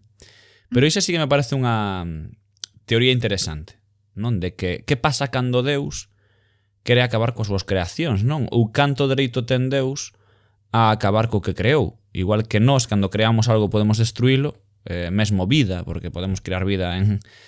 podes deixar na neveira moito tempo tomate aberto e saberás como creas vida de aquí a pouco, non? Pero brincadeiras aparte, sí que é certo que Prometheus plantexa isto, non? Un pouco, de que facemos cando Deus quere acabar connosco e nós, ademais, o que imos facer, neste caso o robot David, que a creación da nosa creación, non? É un pouco, fai unha linguaxe meta moi interesante, pero vaya, que finalmente nos acabamos ou matamos a Deus, que sería, entendo que bastante freudiano e toda esta cousa, pero non sei como vos recibistes esta película, non? Todo este mensaxe de relixioso, é que eu creo que é un pouco fallido, no sentido, porque mete demasiadas cousas o mellor Ridley Scott en pouco tempo, mas hai algún interesante, pero non sei, que opinades vos desta historia? Non sei se diría que é unha película falida, porque a pesar das críticas que podes facer, como que falabas do ADN, penso que máis ou menos é coherente cos seus tropos e coas decisións que toma. O problema é que non me interesa nada a decisión global, non? Precisamente polo antropocentrismo de que parte, absoluto, claro que vai. Podo justificar o antropocentrismo do que comentaba Alba, non? Do creacionismo. Mais o que me chirría máis é o que ti comentabas, que as deidades volvan para destruirnos, que as deidades teñan unha forma prácticamente humana. Prácticamente diría que toca todos os puntos no manual das cousas que penso que non debería facer unha ficción sobre religións alienígenas, non? É dicir, en vez de empregar a trama postulada para abrir os horizontes, simplemente replicar o que xa sabemos. Alén do problema típico da circularidade destas teses, non? Si houve unha raza alienígena que nos creou a través do seu ADN, ben, quen creou o ADN desta raza, non? Precisamente penso que funciona mellor cando ti postulas que o teu creador é absolutamente distinto, absolutamente incomprensible, e por iso mesmo os parámetros que usas non serven para comprender a túa propia creación, non? Ao final, a resposta que nos daría Prometheus é unha resposta inútil, porque só adía un paso ao enigma, non? Sí. De feito, estaba pensando que todo o que fai mal Prometheus, ou polo menos o que eu creo que fai mal, e entronca co que estaba a comentarlo, Carlos, é un problema narratolóxico de que non xestiona ben o misterio, as cousas que quedan sen explicar. Todo o que percibimos en Prometheus é falta de coherencia. E, por exemplo, hai unha serie que me parece que colle isto, que en Prometheus é un bug, e sabes, o meme este is not a bug, is a feature, sabes? Colle este erro e o convierte nunha característica da serie que explota e que lle dá a súa personalidade, que é Evangelion, sabes? Evangelion non te explica nunca nada, todo parece extremadamente confuso, hai un montón de procesos pasando ao mesmo tempo que non comprendes, pero non o percibes como unha falta de coherencia, porque a serie non fai ningún máis mínimo esforzo en explicarcho, entón non é que falle en explicarcho, é que nin o intenta. Sobre explicación de Ridley Scott, o problema é que Ridley Scott quere explicar cousas e logo, pensas 5 minutos, dis, no, tío, non ten puto sentido, quero decir, o sea, nin amantes de ciencia ficción nin nada, quero decir, Prometheus ten, se a película pode funcionar, non, creo que me equivoquei antes dicindo que era unha película fallida, non, todo o contrario, creo que como película funciona, o que pasa é que se pensas 5 minutos o que está a pasar na cinta, dis, bueno, igual non. Quero decir, Hai Sí. momentos absurdos da película onde o tipo que se perde no puto complexo alienígena é o puto cartógrafo. Que puto sentido ten eso? E o biólogo é o que vai tocarlle ali os collos a unha serpe Tranquilo, alienígena Charlie, que tranquilo. nunca viron. Non sei, pavo, igual estamos todos tolos ou son eu o único que percibe isto como algo raro de guión. A ver, Non sei. a Película de Prometheus a mí me pareceume bastante mala, xa só polo pseudo religioso que é a película, que me parece un pouco ridículo, non polo tema de tratalo, senón por como está plantexado, e logo o tema que dis ti, non? As míticos buratos de guión que hai, que son gordísimos, non? Nalgúnas Sí, ocasións. ou, joder, E logo que di... perdón, Darío, que propio esta arma biolóxica o líquido negro que tanto te converte nun Sí. monstro como que te dá un alienígena no útero, como que crea a vida na Terra, e que dis, a ver, pavo, eu non, hai algo que me perdín aquí ou non entendo o que me queres dicir, non? É Neste como sentido. é como el mambo de la muerte de los Simpsons, non? Que ahora tendrás un hijo mío. Algo así. Pois- Eu, de todas maneiras, quero reformular a cuestión, porque a mí non me gusta nada a crítica de dicir que hai un erro de guión, non? Sí, Porque exacto, penso que se o exacto. produto é bon, os erros de guión acabanse convertindo en features, non? Como dicía Rodicio. Evangelion é unha serie que os problemas que ten de guión son moi severos e atinxen a constitución principal da serie. A mitoloxía que se vai creando en Evangelion vai sendo imaginada conforme avanza a serie, é dicir, non estaba establecida desde o comezo. Acontece A o ver, mesmo con Dark Ti Souls. crees, tío, non sei. Estou certísimo disto. E A ver, acontece que a falta de presuposto, os problemas de guión, cando ti vas para diante, convértelo en parte do misterio do que estás a facer, non? O problema perdidos. é cando queres facer un produto moi coherente, máis a idea da que partes xa non tiña moita chicha, non? Exacto, sí.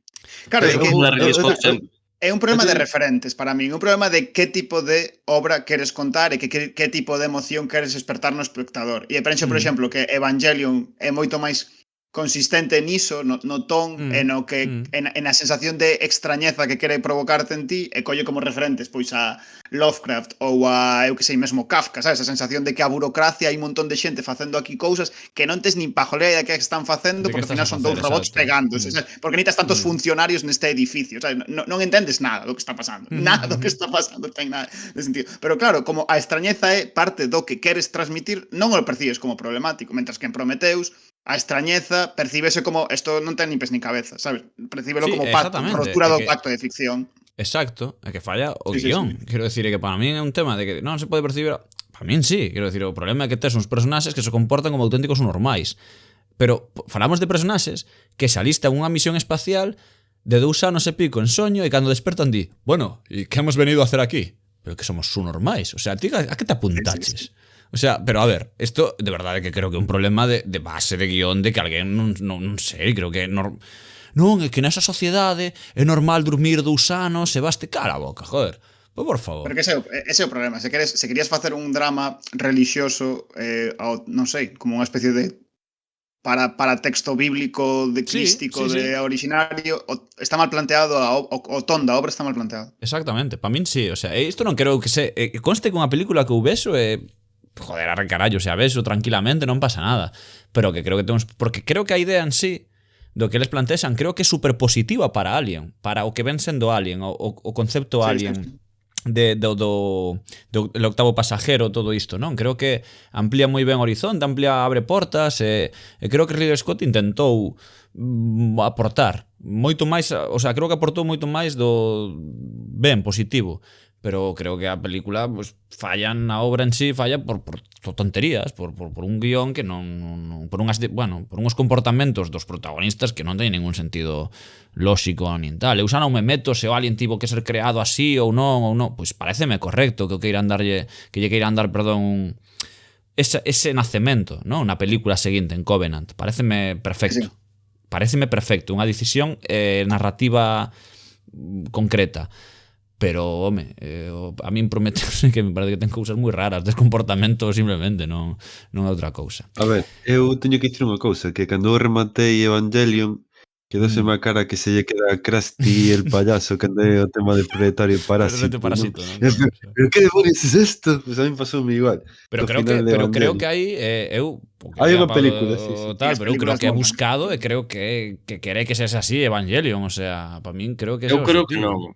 No, hai que ver as películas. Eu teño visto as películas minutos Vino todo esta semana, acabei a Evangelion e vin as películas. Eu non tiña ninguna experiencia coa serie, é dicir, que o teño fresco, mas ademais non teño esta mitificación de telo visto de pequeno e tal. E a verdade é que penso que a nivel que non vale moito a pena, digamos, que non é moi boa, mas que de alguma maneira consegue convertir todos os seus erros nalgo máis. Iso ten que ver con virtudes pois de quen a fixeron, mas tamén con nós, co que nós fixemos con ela, co que supuxo para nós. Conseguimos converter todos eses erros pois nun misterio, nunha mitoloxía. Por iso penso que é importante non ter demasiado en conta os erros de guión, porque moitas obras moito máis relevantes que Prometheus, as que lles poderíamos dedicar programas enteiros, seguramente tamén teñan eses erros, mas non temos ganas de buscárllelos, non? Exacto. Comprocho no sentido estrito de que eu non creo que exista obra cinematográfica sen erros, quero dicir, é que todo non hai obras perfectas, todo ten erros. O que pasa é que nesta película son de estudiante de primeiro de carreira de guión, o sea, non é. Eu digo máis, Carlos, penso que eses erros moitas veces nas últimas décadas incluso estánse a converter en parte do incentivo da obra, non? É o que logo incentiva que haxa pois canles en Reddit de xente discutindo a cachón como puido ser posible tal cousa, como X personaxe chegou a non sei onde, non? A participación dos lectores e das lectoras no proceso creativo ven precisamente por ese ampliar os erros, as indeterminacións, buscar a ficción pechada, creo que é un mal camiño. Evangelion, nese sentido, a mí o que me gustou é o que ten de roto. Para min é un tema máis de xénero, quero dicir, dependendo da obra de arte que fagas, podes te permitir unhas cousas ou outras. Ti, facendo Dark Souls, podes te permitir a falta de coherencia toda a que queiras. O que non podes permitirte é non ser evocador ou non ser, sabes, misterioso. Facendo algo tipo un thriller, podes te permitir non ser evocador ou fantasioso, pero non te podes permitir que as personaxes descubran cousas porque sí, ou porque haxa un deus ex máquina que sexa demasiado evidente que os espectadores perciban como que lle saque. Dependendo do material co que traballes, podes te permitir unhas cousas ou outras e tens que ser consciente diso. E cando unha obra fai mal eso, manexa mal os seus materiais, pois nós, claro, percibímolo e decimos isto está mal, sabes? Moi ben. Pois continuamos para bingo, entón. Xa que estamos aquí xa no noso Google particular. Aliens adoran aliens, por exemplo, non? Quen que irades aquí, podes comentalo en voz alta. Dragon Ball. Eu propoño Goku tamén como metahumano unha cousa parecida a Superman, non? Como metahumano procedente de outro planeta e logo que veñen os seus paisanos tamén á Terra e aí un pouco tamén hai categorías, vexetero príncipe, non? O sea, hai distintas categorías tamén, pero tamén hai non sei se a to punto de religión, porque aquí tamén entra a parte do dragón, non? Quero dicir, o dragón da resurrección de todo isto. No, do propio Shenlong. Do propio dragón, vale. Exactamente, ata que punto son aliens adorando a outra deidade, que é unha deidade alien, porque é a dos aliens. Non sei se me expliquei. No, sí. Completamente. Entón, que opinades vos? Pero podería ser un exemplo, non? Sí. Mais entón, Alba, tamén sería humanos adorando aliens, porque os humanos tamén adoran, entre aspas, a Shenlong, non? O sea, temos como unha deidade común, ademais, o sea, como dúas ficcións ao mesmo tempo. É unha pasada, en realidade a idea. Sí, non, porque entendo que Shenlong é o deidade china, non? O asiática deste. Sí, de feito Shenlong creo que é dragón. O sea, creo que tamén o dragón. O sea, o Shenlong creo que tamén existe na realidade. Creo que ademais logo é ampliada esta experiencia, porque en Namek tamén teñen o seu dragón e as súas bolas de dragón. Co cal estamos nunha deidade. Sí que se cumple o tema de aliens adorando aliens. Sí. É iso, sería unha deidade universal. Eu creo que varias. Se cumplen. Sí, aliens adorando aliens, humanos adorando aliens e aliens adorando deidades, porque o dragón non deixa de ser a deidade. Entón eu creo que hai que se axusta ás tres categorías. Ademais en Dragon Ball, perdón, non é que se vas avanzando na trama, non digo en Z, digo xa en Z tamén, pero logo en Super ou con Bills e todo isto amplíase moitísimo o tema dos deuses do universo de Dragon Ball, co cal sí que estamos directamente neso. Sí, hai, están todos en Dragon Ball, pode que estén todos os exemplos de crenzas que falamos aquí que deu Pablo probablemente. Sí. Estou pensando... Encántame a de que Son Goku empeza a ser adorado no seu planeta natal polas proezas que logra conseguir na Terra. Rollo, sabes, como el goberno galego no exilio, sabes? Unha cousa así. No, de que ninguén é profeta na súa terra, non? Tamén. Sí, unha cosa moi guai, sí, unha cosa moi loca. A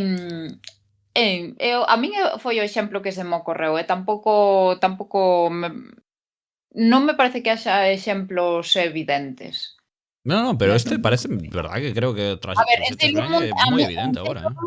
En Sailor Moon tamén aplicaría, porque, a ver, en Sailor Moon se aceptamos que a princesa da Lúa é un alien, que en principio o que pasa é que está reencarnada como humano, entón aí tamén é cuestionable, ou entrarían varias categorías, o resto de Sailor Senshi, pois ao que fan é adorar a guerreira Lúa. O resto de Sailor Senshi son aliens tamén. Están as Inner Senshi e as Outer Senshi, entón son aliens tamén e adorarían a aliens. Tamén se dá o de humanos adorando a aliens, porque ao final, bueno, o futuro, porque hai unha proxección de futuro dentro da serie, e o futuro é o Tokio de Cristal, no que goberna a guerreira Lúa, ou, bueno, como raíña Serena, creo que é. Entón, pois, realmente, pois, eso tamén estaría un pouco na liña de humanos adorando aliens tamén, e aliens adorando aliens eu creo que sí que entraría. Ademais, tamén despois, na categoría dos malvados da serie, según van avanzando as temporadas, tamén se ve que hai son aliens, e tamén se ve que hai unha xerarquía na que hai sempre un líder, o que o resto adoran, en fin, o líder ou barra dirixente, etc, etc. Entón eu creo que aí sí que entraría a serie nas distintas categorías. Ten por aquí Sobre todo tamén... Dime. Sobre todo o anime, que é unha versión máis expandida ca do manga, ou que nalgúnha temporada hai temporadas no anime que non aparecen na versión manga. Pero iso, que podería a princesa Negelenia, toda esta tropa de malvados que podería incluirse aí, que ademais teñen os seus adoradores. E incluso na última temporada, que a min é a que menos me gusta, é das que menos me gusta, o da Sailor Starlights, que tamén teñen a súa propia raíña, e hai unha especie de paralelismo con Sailor Moon, e tamén teñen a súa propia raíña, tamén son de outros planetas, non? Aí a criaturas do espacio exterior e de outros planetas está a serie chea. Falaba tamén, tiña por aquí anotado, o mestre... Creo que este aquí é Darío, que non sei aquí o Lila é Darío. Son. Aquí non se podría falar de Avatar a árbore esta no tema de aliens adoran aliens. Pode ser, non? Eiwa, non? Pero o mellor é que Eiwa realmente, bueno, sí, é que é un ser vivo, non? Do planeta. Entón enténdese que sí. Entendo que se establecía unha relación puramente orgánica entre os seres vivos dese planeta con outro ser vivo, que eles consideran unha deidade, mesmo a propia película, non? Falan de deidade como tal.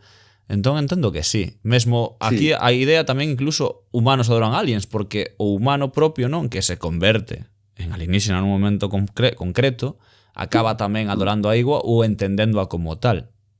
Este igual é mellor para despois, sí. O de Avatar. No, pero bueno, que era interesante. Pero bueno, de aliens adorando a deidades está en Star Trek, pois hai moitísimos exemplos, non? O tema dos Klingon, non? Que teñen a súa propia mitoloxía con Keiles, non? Que como un guerreiro lexendario, non? Digamos que case un Xesucristo, non? Unha especie de Xesucristo Klingon. O tema da súa semellanza cos vikingos, non? Con ese Stobokor que lembra moito que o Valhalla, non? Todo o rollo, non? E logo tamén no tema dos vulcanos ou vulcanianos, en Star Trek tamén parece moi curioso o tema da lóxica, non? Como unha especie de deidade que rixe todo o que o comportamento da súa sociedade, non? E os seus principios. E, bueno, o caso máis patente tamén recente é o tema dos Geth en Mass Effect, non? E a súa adoración aos segadores ou Reapers, na versión en inglés, que son como as máquinas, que son como as súas deidades porque son as máquinas que son a cúspide da evolución, non? Sería. É un bo momento para revisitar o Mass Effect porque está a triloxía aí recente. Eu a verdade é que non o xogo desde hai moitos anos, mas teño unha moi boa impresión no sentido de que foi capaz de constituir un universo galáctico, digamos, fechado, como fixeran pois, Star Wars, Star Trek, que de alguma maneira, ainda que no momento non aparecía, converteuse nunha alternativa potente a eses grandes universos, non? A altura. Non sei como vedes. Sí, pero, bueno, os xogos en sí, a min o primeiro gustoume moito, o segundo un pouco menos, e o terceiro xa non me gustou nada, pero non polo tema do xogo, o sea, non polo tema da historia, que sí que considero que é unha historia bastante boa, senón o tema do xogo en sí, que convértese, bueno, xa era un pouco shooter, pero aquí xa o terceiro xa era un segundo e terceiro, sobre todo, era un shooter descarado, e xa como que moloume moitísimo menos, e logo, bueno, ao final xa para outro tema aparte, pero sí que me pareceu bastante curioso todo o que é a creación do universo, non? Un pouco tamén... Penso que non é casualidade de colocar na categoría de aliens adoran deidades ao Mass Effect e ao Star Trek, porque penso que teñen en común o feito de seren ficcións que máis que ir ao profundo exploran o seu universo dunha maneira horizontal ou expansiva, non? En vez de falarnos dun tipo de alien en concreto e falarnos moito sobre eles, pódense permitir como picotear de aquí e de alá de moitos tipos de alienígenas diferentes. E entón, como que xogan moito máis coa idea de como son as súas sociedades, por exemplo, neste caso, en función de como é a súa religión, non? E os Klingon teñen unha religión como se fose unha cousa moi espartana, porque a súa sociedade é moi espartana. E os vulcanianos teñen un tipo de religión que explica como funciona a súa sociedade tamén, de alguma maneira. Noutro tipo de... Claro, noutro tipo de ficcións, onde só falas dun alienígena, igual necesitas outro tipo de elementos para facer como máis divertida a túa narración ou o teu tipo de novela ou videoxogo, pero por exemplo Mass Effect tamén se pode permitir iso, como son moitas horas de exploración e vas falar con moitos tipos de alienígenas diferentes, podes un pouco falar de como é a religión de cada un deles e poden adorar a deidades porque podemos falar delas un pouco, non? O sea, fas unha referencia, entendo a superficialidade, dis, canto máis superficial un tema, máis tiran a explicar rapidamente as cousas, e o mellor explicación máis rápida é aliens adoran deuses. Quero decir, claro, home, é moito máis sinxelo, quero dicir, literalmente o dos Klingon, eu creo que están collendo unha religión basicamente, comentaba o Darío, non? Basicamente adoran a Hércules e entón pois toda a guerra son sacrificios a ese Hércules gigantesco. Entón, Hércules Xesucristo. Bueno, sí, a un Hércules crístico, non? Pero vai así, esta idea. Sí, eu ia un pouco por aí ao facer a clasificación e a diferenza entre aliens adoran aliens e aliens adoran deuses, no sentido en que aliens adoran deuses como ti dis, unha visión máis superficial, que o que fai ao final é coller pois 4 clasificacións de antropoloxía e aplicalas para caracterizar aliens, non? Porque cando ti tratas con moitas razas distintas, é moi útil poñer pois, unha religión ben coñecida, unha característica, unha imaxe, un estereotipo cultural ben coñecido para non ter que profundizar, non? E non só describes así unha especie, unha raza, unha civilización inteira, senón incluso unha personaxe, non? Este, que é desta raza tan espartana, tan bruta, pois xa sabes cal vai ser o seu carácter e como se vai comportar na serie, non? É unha maneira tamén de facer avanzar a narración a través das personaxes entre que describir demasiado. Sí, que sí, bueno. Tamén o sea, o tema das deidades tamén está presente en The Expanse, non? Porque a molécula é un pouco como unha deidade, non? Tamén. Non sei se é un pouco forzado, pero... Un pouco bastante, diría. Home, é un aparato tecnolóxico, sobre todo para os alienígenas. Pero que non queda claro, Xa, pero vai, para min non, O sea, non o vexo moi claramente. E creo que tampouco se apunta moito por aí. Na propia serie. Bueno, na cuarta temporada... Non sei, é que agora non teño moi fresco, pero pode ser como...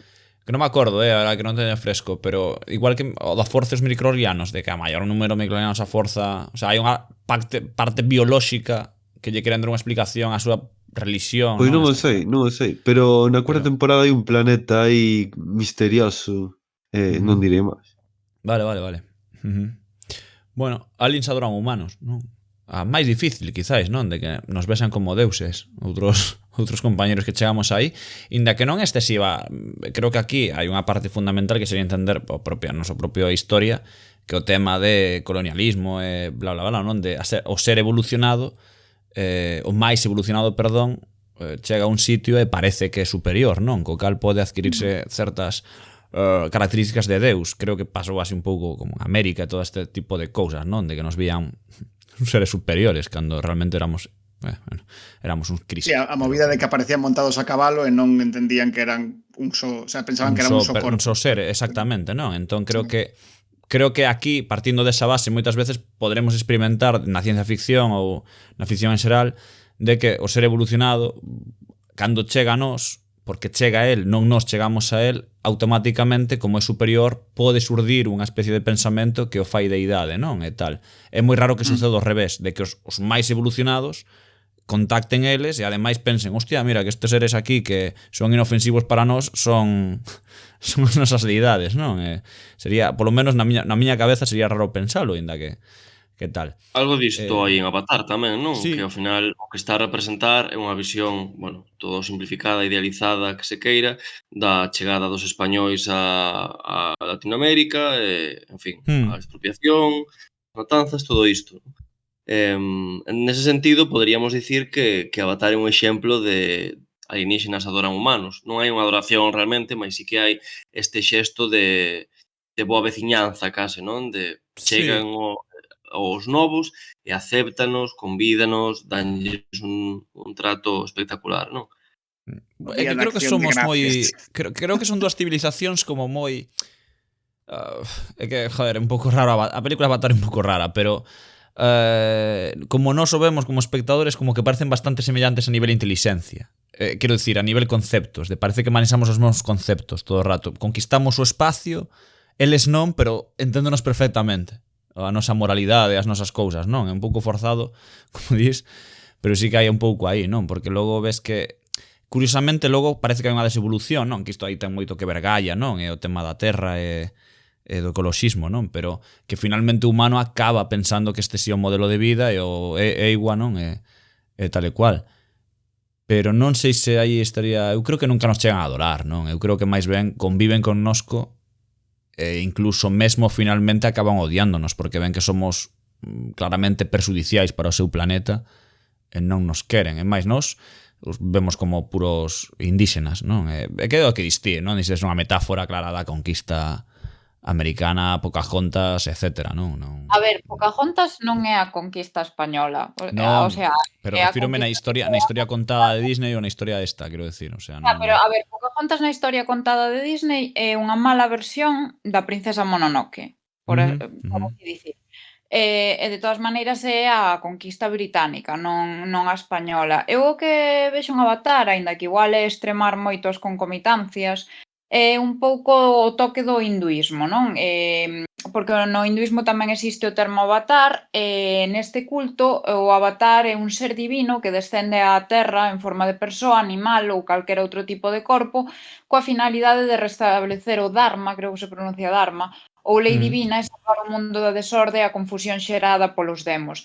A ver, na película Avatar de James Cameron sí que é certo que o protagonista que é un humano que se convirte en avatar, porque ademais ao final da película convírtese en avatar e renuncia á humanidade, que o que fai é devolve o equilibrio, creo que Pandora, non? Como se chama o mundo, ao integrarse no ecosistema e botar de los humanos para rematar coa explotación ao que están sometendo ese territorio, e ademais convírtese en líder e non deixa de ter orixe humana, non? Sería darlle a volta o que pasaba na serie V, nesta serie, eu refírome non ao remake que fixeron, senón ao original, que eran os aliens que viñan a explotar os recursos humanos, porque viñan comer humanos e ademais o que querían era facerse coas reservas de auga do planeta. O que pasa? Que en V non, a pesar de que había aliens que se puxeron de parte dos humanos ou que lles axudaron, non é o caso de Avatar, non hai un líder clarísimo, non hai un líder protagonista o que acabe seguindo a outra especie, non?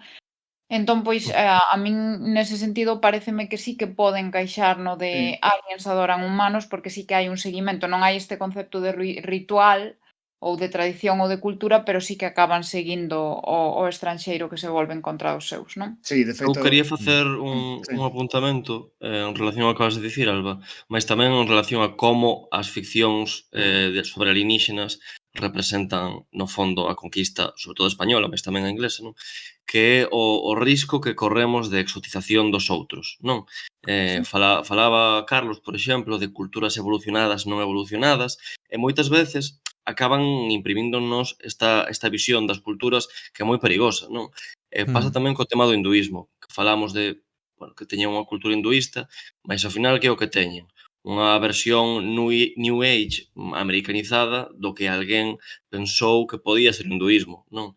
Entón, eu penso que estes produtos ás veces son culturalmente moi malsanos porque simplifican o pasado, simplifican o outro, simplifican as culturas e moi nomeadamente as religións, que é o que nos toca hoxe, e tamén mesmo, como dicilo, as estruturas sociais, non? A maneira en que Avatar representa pois, estas comunidades como unha especie de seres de luz que viven en comunión, ao final non deixa de ser pois, unha dulcificación do que eran sociedades complexas con as súas luces e as súas sombras, non? Entón, eu a verdade que me sinto moi lonxe deste tipo de produtos. Non sei como vedes vos, se sentides estas incompatibilidades ou estas reticencias, mas penso que hai maneiras de ser críticos coa conquista dunha maneira máis crítica, máis sinto lúcida. que comentabas algo aí, fago a tanxente, de que é certo que o tema evolución social ou evolución humana ou evolución en xeral non vai, solemos limitala pola tecnoloxía, non? Canto máis tecnoloxía hai, máis evolucionada é unha raza ou algo así, cando mellor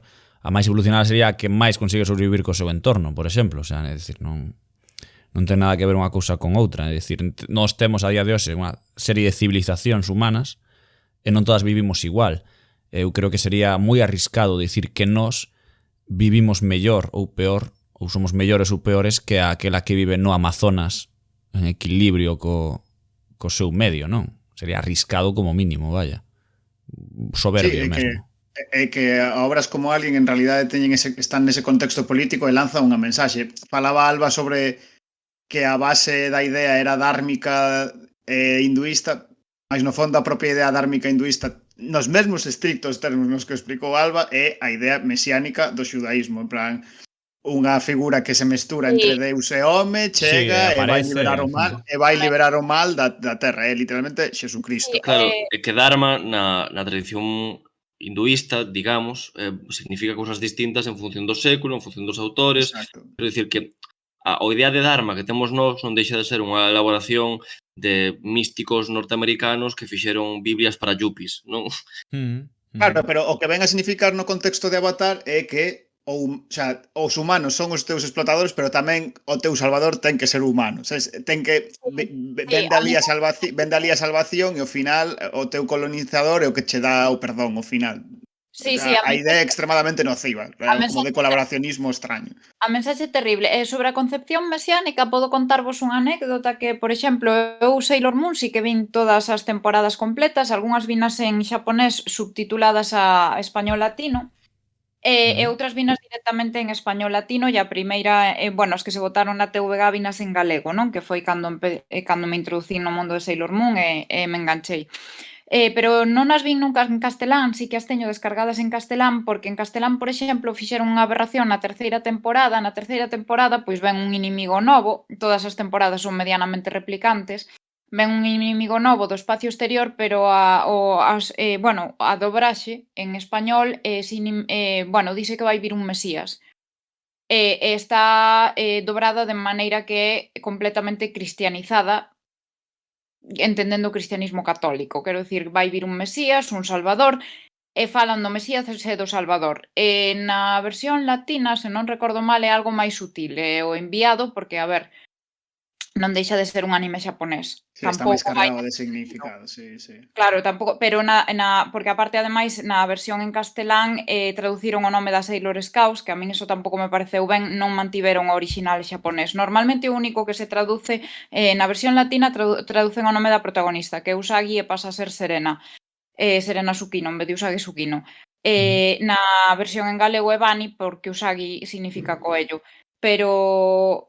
Pero na versión en castelán deixan a Bonnie, pero despois as outras chamanse Marta, o sea, non manteñen os nomes Marta, Carolina, creo. Ademais, quero dicir que despois na terceira temporada xa cando empezan a falar do Mesías, do enviado, empeza a ser un pouco unha visión un pouco excesivamente relixiosa e excesivamente turbia, que que a ver, eso, non deixan de ser aliens. De feito, Alba, é moi interesante o que dis porque o caso absolutamente contrario é o Evangelion, non? Falando desta idea de alterizar, exotizar o outro, Evangelion está moi ben porque nos mostra unha imaxe nosa completamente distorsionada, mal interpretada, non? O sea, se ti tiveses que deducir que é o cristianismo a través de Evangelion, quedarías aterrorizado, non? Sí. Foi como meter palabras random nunha batidora e foinas colocando nos conceptos que se iban ocorrendo, sabes? Unha cousa totalmente delinante.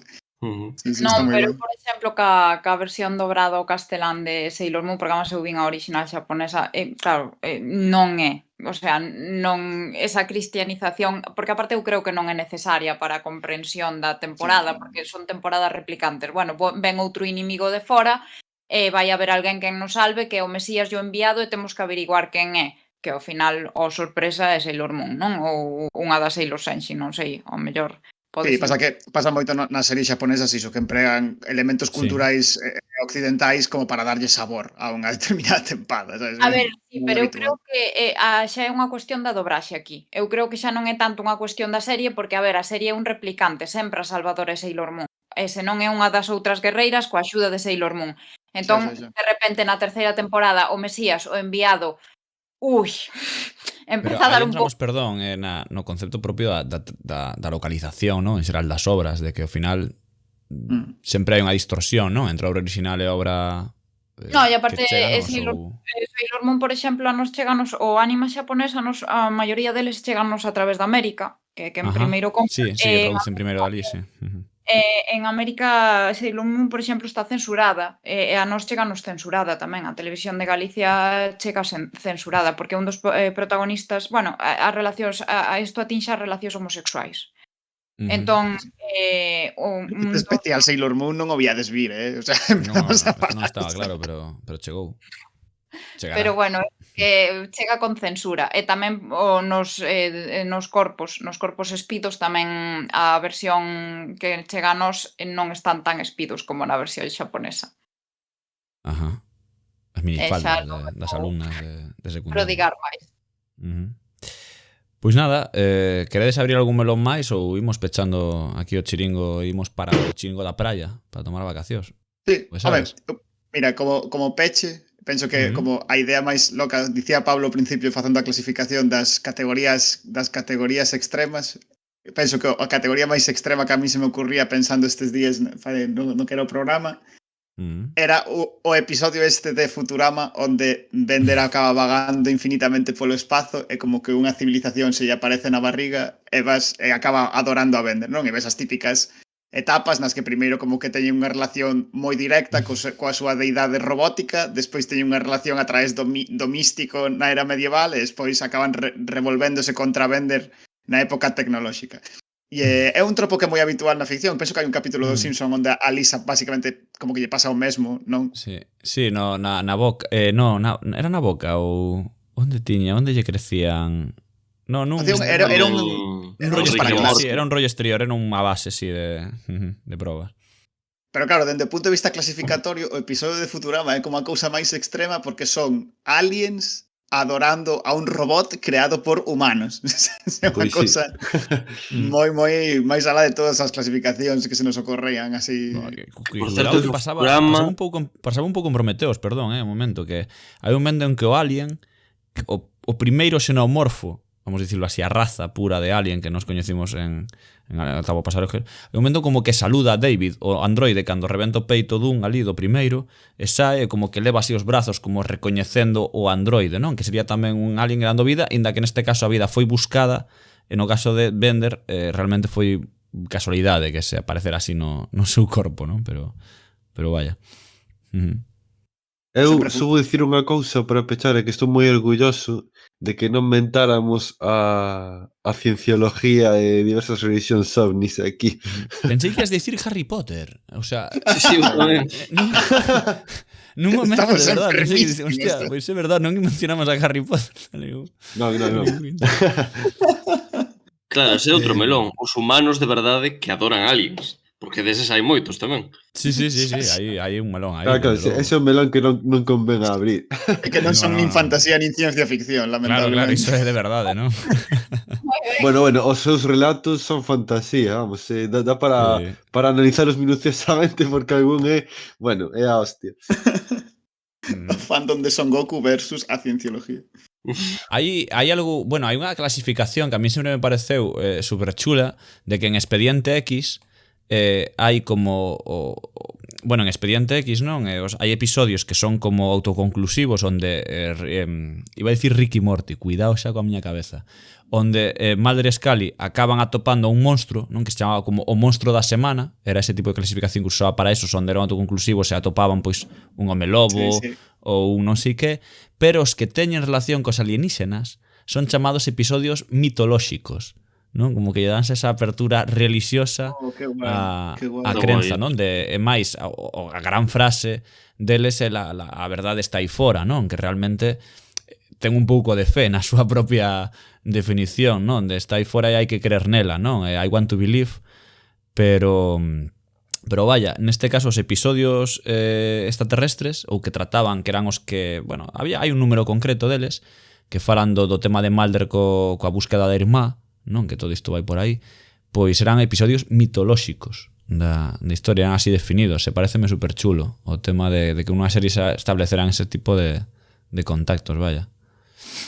Pero bueno, algo máis por aí que decir, rapaza. Pechamos a tempada aquí, entón. Dime, Alba, dime. Que volvemos a setembro con máis forza. Volveremos, voltarén, non? Voltarén. Som e serem. Exactamente, voltaremos máis fuerte.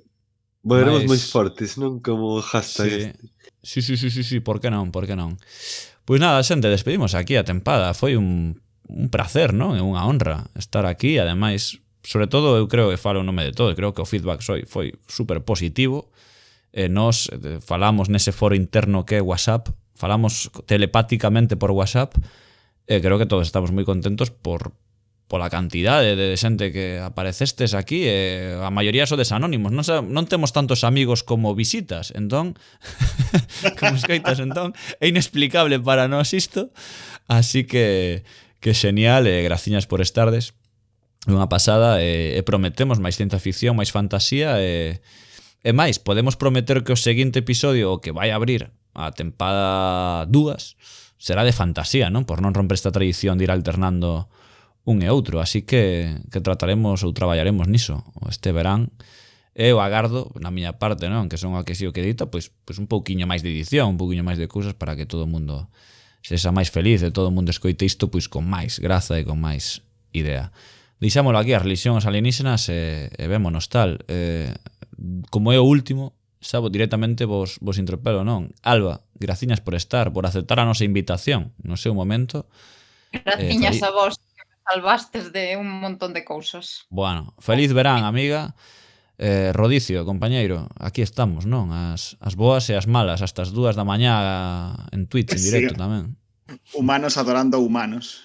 É preciso, humanos adorando a Rubén. Vou dicir aquí, Rubén, no Twitter, adorando sempre a Rubén, que é o puto crack. E outra xente tamén, non? Que é por aí. Sí. Tamén, Pablo Pesado, o próximo programa estarás aquí dende a Terra. Iso realmente xa é un propio tema, xa é un lore interno a ter en conta. Espero, porque este ritmo de mudanzas a saber onde acabo. Vou ser un alienígena que adora, sabe Deus. Pero nada, foi un placer estar con vos con esta tempada. Vemos para a seguinte. Xa en Ferrol ou onde sexa. Onde sexa. E logo a Darío, por suposto que tamén pecha aquí este capítulo, non? Vital. Sí, moitas gracias a todos por participar e por darnos aquí cabida a redición máis eu que traemos aquí as cousas así un pouco tolas, non nosas, pero bueno. As mellores. Pois nada, rematamos por aquí, xente. Iba a dicir, iso, grazas a Harry Potter por estar sempre presente nos nosos podcasts, menos neste. Conseguimos evitalo. Pero tamén voltará o señor Harry Potter. Así que nada, vémonos para setembro. Biquiños, apertas, Dios bendito, dice atrás o pandemia este xa. Aburiño. durante uns minutos corrinche detrás. Urano, Saturno, Xúpiter, non sei onde estás.